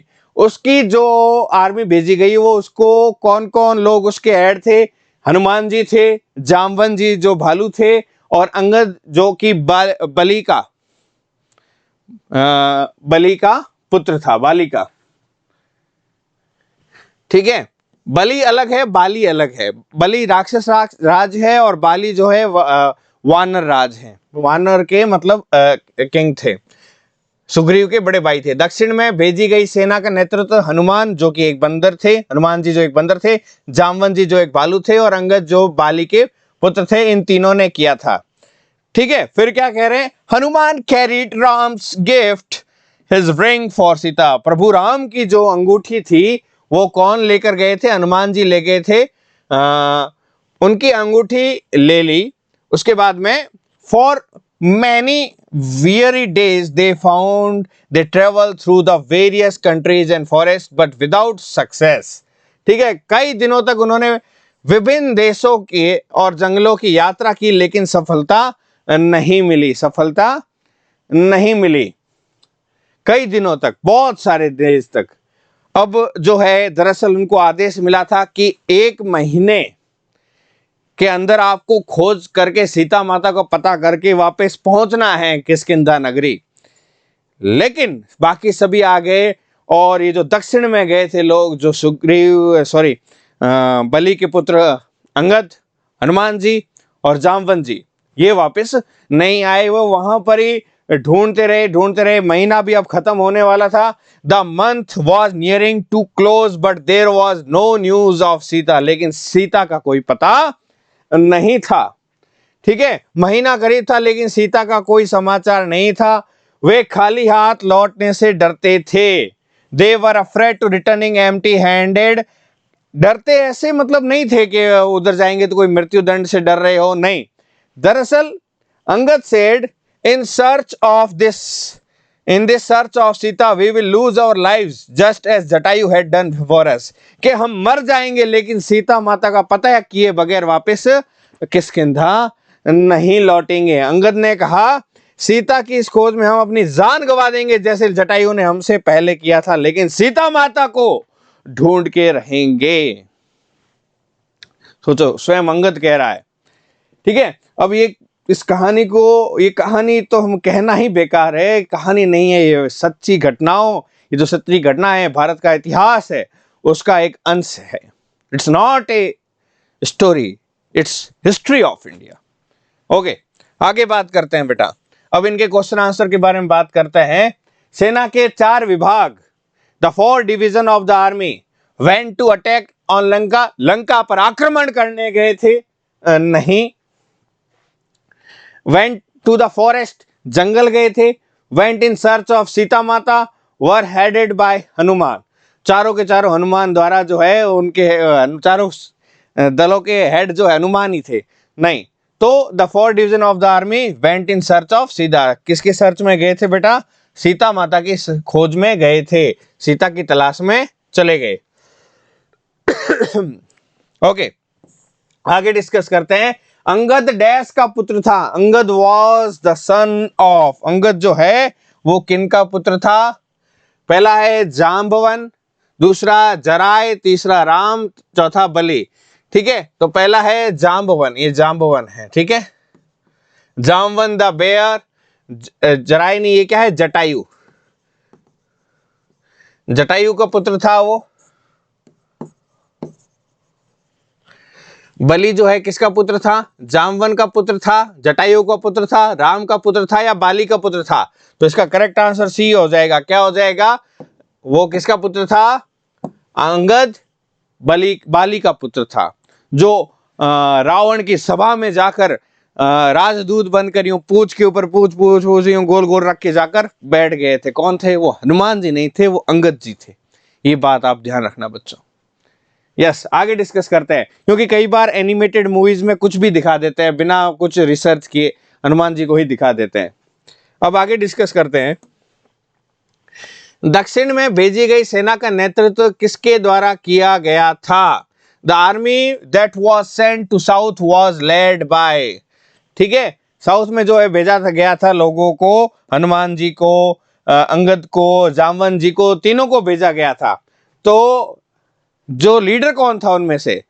कोई एक था या सारे के सारे लीडर थे? तो पैसेज के अनुसार जैसा बताया गया है, हालांकि स्टोरी के अनुसार कई मैंने ये भी पढ़ा है कि अंगद को बनाया गया था, लेकिन इस पैसेज के अनुसार जो है ऐसा कहा गया है ऑल ऑफ दीज। तो इसका करेक्ट आंसर क्या हो जाएगा? सभी को भेजा गया था, तो इसका आंसर हो जाएगा यह सभी, यानी कि डी। जी हाँ बच्चों, जो पैसेज के अनुसार है उसी के अकॉर्डिंग हमें लिखना पड़ेगा, क्योंकि उसी के अकॉर्डिंग हमें मार्क्स मिलेंगे। आगे डिस्कस करते हैं बेटा। राम की अंगूठी सीता के पास कौन ले गया? Who carried Ram's ring to Sita? तो हनुमान जी को दी थी उन्होंने, किन्होंने? प्रभु राम ने, कि सीता माता को दिखाने के लिए। तो इसका करेक्ट आंसर क्या हो जाएगा? सी, हनुमान हो जाएगा। क्या हो जाएगा बेटा? Hanuman. Very good, very good, very good. Comment करते रहिए बेटा फटाफट। मेरे क्वेश्चन पूरा पढ़ने से पहले आपका उत्तर आना चाहिए, ऑप्शन की तो जरूरत ही नहीं है इस प्रकार की कहानी के अंदर। यस, निम्नलिखित में से कौन सा शब्द खोज का पर्यायवाची है? तो एक ग्रामर का क्वेश्चन रहता है ना, जो आपके 20 क्वेश्चन होते हैं उसमें से एक, which one of the following is a synonym of the word search? Synonym का क्या हो जाएगा? हंट, इग्नोरेंस, डिवीजन, पार्टीशन, विभाजन, परख, ज्ञान या फिर अन्वेषण। तो यहां पर जो खोज है उसका एक पर्यायवाची क्या है? अन्वेषण भी है, और हंट यानी कि जो किसी चीज का शिकार वगैरह करना, उसमें भी हमें किसी चीज को खोजना पड़ता है, हिरन वगैरह को खोजना पड़ता है, फिर उसको मारते हैं, पकड़ते हैं, वो अलग बात है। ठीक है, लेकिन हंट भी एक तरह का ही सर्च ही होती है, तो इसका करेक्ट आंसर क्या हो जाएगा? ए हो जाएगा। क्लियर? आगे बात करते हैं अब पैसेज नंबर 4 के बारे में। ओके, ये कहानी है एक लड़के की जो जंगल में रहता था और अपनी भेड़ वगैरह चराता था, उसके बारे में पढ़े। ओके, रेडी, स्टडी, गो। ओके बच्चों, last passage of this language section, इस भाषा खंड का सबसे अंतिम अनुच्छेद। एक गांव जंगल के पास था। ए village was near a forest. A village was near a forest. A shepherd boy used to graze his sheep there. और वहां पर एक गडरिया जो था, चरवाहा जो अपने भेड़े वगैरह चराता था, shepherd boy used to graze his sheep there. वो अपनी भेड़े वहां पर चराता था। ठीक है, एक गांव जंगल के पास था, एक चरवाहा लड़का वहां अपनी भेड़ चराता था। He was very foolish and a liar. वो बहुत ज्यादा मूर्ख था, बेवकूफ था और झूठा भी था। बेवकूफ था तो था, झूठा और सा। इसमें एक कहावत होती है ना कि एक तो करेला ऊपर नीम चढ़ा, मतलब कड़वे में भी और कड़वा। एक करेला था ही, नीम के ऊपर और चढ़ गया, मतलब नीम की भी कड़वाहट उसके अंदर आ गई। तो एक तो मूर्ख तो था ही, ऊपर से झूठा और था। One day he thought to play a joke. एक दिन उसने मजाक करने का सोचा, क्यों ना आज मजे लिए जाए लोगों के। ठीक है, पागल तो था ही। He started crying at the top of his voice. वो जोर जोर से चिल्लाने लगा, Wolf! Wolf! It was a white light, जो कि एक सफेद झूठ था। वो जोर जोर से गांव वालों की तरफ जाके चिल्लाने लगा। वो अपनी आवाज में जोर जोर से रोना शुरू कर दिया, भेड़िया भेड़िया, मतलब भेड़िया आ गया, जो कि एक सफेद झूठ था, मतलब बिल्कुल झूठ था, साफ झूठ था। मतलब उसमें बिल्कुल भी, जिसमें नाम मात्र की भी सच्चाई ना हो, 0.001% भी सच्चाई ना हो, उसको हम सफेद झूठ बोलते हैं। क्या बोलते हैं? सफेद झूठ। इसमें थोड़ी बहुत मिलावट हो तो चलता है, लेकिन एकदम सफेद धक झूठ। ओके, उसकी चीख पुकार सुनकर सभी ग्रामीण उसकी मदद के लिए लाठी डंडे लेकर दौड़े आए। On his hearing his cries, all the villagers came running with sticks to help him. अपनी लाठियां लेकर आए ताकि उसकी क्या कर सके? मदद कर सके। On reaching there, they found no wolf. और जैसे ही वो वहां पर पहुंचने पर उन्हें कोई भेड़िया नहीं मिला। Instead, इसके बजाय, instead, the shepherd laughed at them. जो shepherd जो था, वो गडरिया था, जो चरवाहा वहां था, उनको देखकर हा हा हा हा ऐसे हंसने लग गया। उसको बड़ा मजा आ रहा था, लोगों को उल्लू बनाकर, लोगों के साथ मजाक करके कि मैंने तुम सबको उल्लू बनाया, तुम सबको I played a joke with you, और तुम सब के सब बेवकूफ लोग मेरी बात मानकर यहां पर आ गए। They understood that the boy had befooled him. वो समझ गए कि वो जो लड़का है उनको क्या बना रहा है? मूर्ख बना रहा है। तो उन्हें भेड़िया तो नहीं मिला, इसके बजाय चरवाहा उन पर हंसा। वे समझ गए कि लड़के ने उन्हें धोखा दिया है। वो अपने घरों को लौट गए। सभी के सभी कहां चले गए? अपने घर चले गए। आगे क्या हुआ देखें। They returned to their homes. Okay. One day a wolf really came there and attacked the boy. और वहां पर एक दिन अचानक वाकई में असली भेड़िया आ चुका और वहां पर जाकर अटैक कर दिया। एक दिन एक भेड़िया सचमुच वहां आया और आकर लड़के पर हमला कर दिया। अब लड़के पर हमला कर दिया, लड़का क्या करेगा? चिल्लाएगा। क्या करेगा? चिल्लाएगा। वो जोर जोर से चिल्लाने लगा, भेड़िया भेड़िया। He started shouting at the top of his voice, wolf wolf. But the villager thought that he was trying to befool them once again. लेकिन लोगों ने सोचा, पहले मूर्ख बनाया तो बार बार थोड़े मूर्ख बनेंगे। पिछली बार हमको क्या बनाया था? उसने मूर्ख बनाया था, झूठ बोला था कि भेड़िया भेड़िया, और हम अपना सारा काम धंधा छोड़कर उसके पास गए थे और वो हम पे हंसा था। वो सोच रहे हैं ये दोबारा हमको जो है उल्लू बना रहा है। लेकिन गांव वालों ने सोचा कि वो एक बार फिर उन्हें धोखा देने की कोशिश कर रहा है। उनमें से उसकी मदद के लिए कोई नहीं आया। Not even a single person. They did not come to his help. The wolf killed the boy. The wolf killed the boy, उस भेड़िए ने उस लड़के को मार डाला। किल्ड द बॉय, भेड़िए ने उस लड़के को मार डाला और एक भेड़ ले गया, और उस एक भेड़ को ले गया। ठीक है, मूर्ख लड़का इसलिए मर गया क्योंकि वो झूठा था। क्यों मर गया? पिछले, वरना तो गांव वाले आते अगर वो झूठ नहीं बोलता। And took one step away, the foolish boy was killed because he was a liar. उसके मेन मरने का कारण क्या था? कारण यही था कि वो झूठा था। तो लोगों ने उसकी बात पर यकीन नहीं किया, तो वो गया नहीं, लोग गए नहीं और वो चल बसा।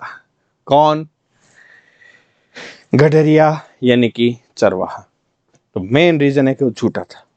ये रीजन नहीं है कि गांव वाले नहीं आए। गांव वाले क्यों नहीं आए, इसके पीछे क्या रीजन है? क्योंकि वो झूठा था। आगे बात करते हैं। ओके, सो पहला है, भेड़िए द्वारा चरवाहे को मार दिया गया क्योंकि the shepherd boy was killed by wolf because. क्या रीजन है बताइए बेटा। पहला है, he was grazing his sheep, वो अपनी भेड़ चरा रहा था इसलिए मार दिया। Villagers return to their houses, ग्रामीण अपने घरों को लौट गए। तीसरा ऑप्शन है, ही वॉज ए लायर, वो क्या था? झूठा था।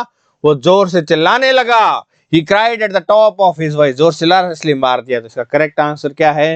ही वॉज अ लायर, क्योंकि वह झूठा था। He was a lawyer.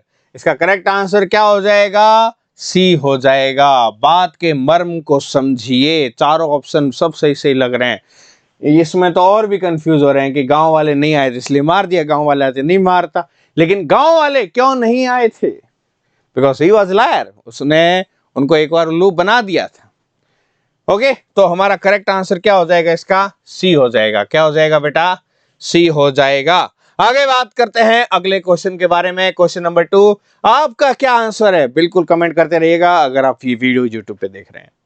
Okay, अगला क्वेश्चन है, चरवाहा लड़का ग्रामीणों पर हंसा क्योंकि the shepherd boy laughed at the villagers because. चरवाहा लड़का ग्रामीणों पर हंसा, क्यों हंसा? क्योंकि जो वहां पर लोग आए थे, they shouted at the boy, लड़के पर चिल्लाए, वे लड़के पर चिल्लाए। दूसरा, they listen to the boy's voice, क्योंकि उन्होंने उस लड़के की बात सुनी, आवाज सुनी। क्योंकि उन्होंने भेड़िए को पकड़ लिया था इसलिए जो है वो जोर जोर से चिल्ला रहा था। उन्होंने भेड़िया पकड़ा, उन्हें बुरी तरह मूर्ख बनाया गया था। दे वर बिफुल्ड बैडली। अब यहां पर लड़का जो है, क्यों चरवाहा लड़का ग्रामीणों पर हंसा? क्योंकि they listen to the boy's voice, क्योंकि उसने उसकी बात को माना, उनकी बात को सुना।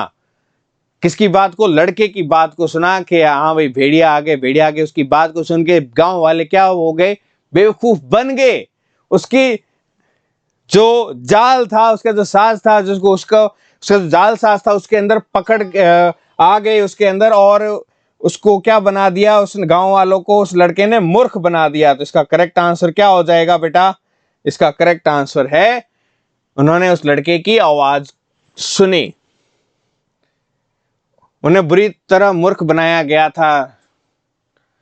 आवाज सुनी, हाँ सॉरी, दे वर बिफुल्ड बैडली, क्योंकि वो बहुत बुरी तरह से मूर्ख बनाए गए थे। करेक्ट आंसर क्या हो जाएगा? डी होगा। क्या होगा बेटा? डी। दे, उन्होंने उसे बुरी तरह मूर्ख बनाया, उन्हें बुरी तरह मूर्ख बनाया गया, बहुत बुरी तरह से मूर्ख बनाया, बिफुल्ड, इसलिए वो जोर जोर से क्या कर रहा था? लड़का हंस रहा कि मैंने इनको मूर्ख बना दिया। आवाज सुनी तब तो जो है नहीं हंसा था, आवाज सुनने के बाद में जब वाकई में पहुंच गए तब जाकर वो हंसा था। सो माय अपोलॉजी, इसका आंसर क्या होगा? डी होगा। ओके, आगे बात करते हैं क्वेश्चन नंबर 78।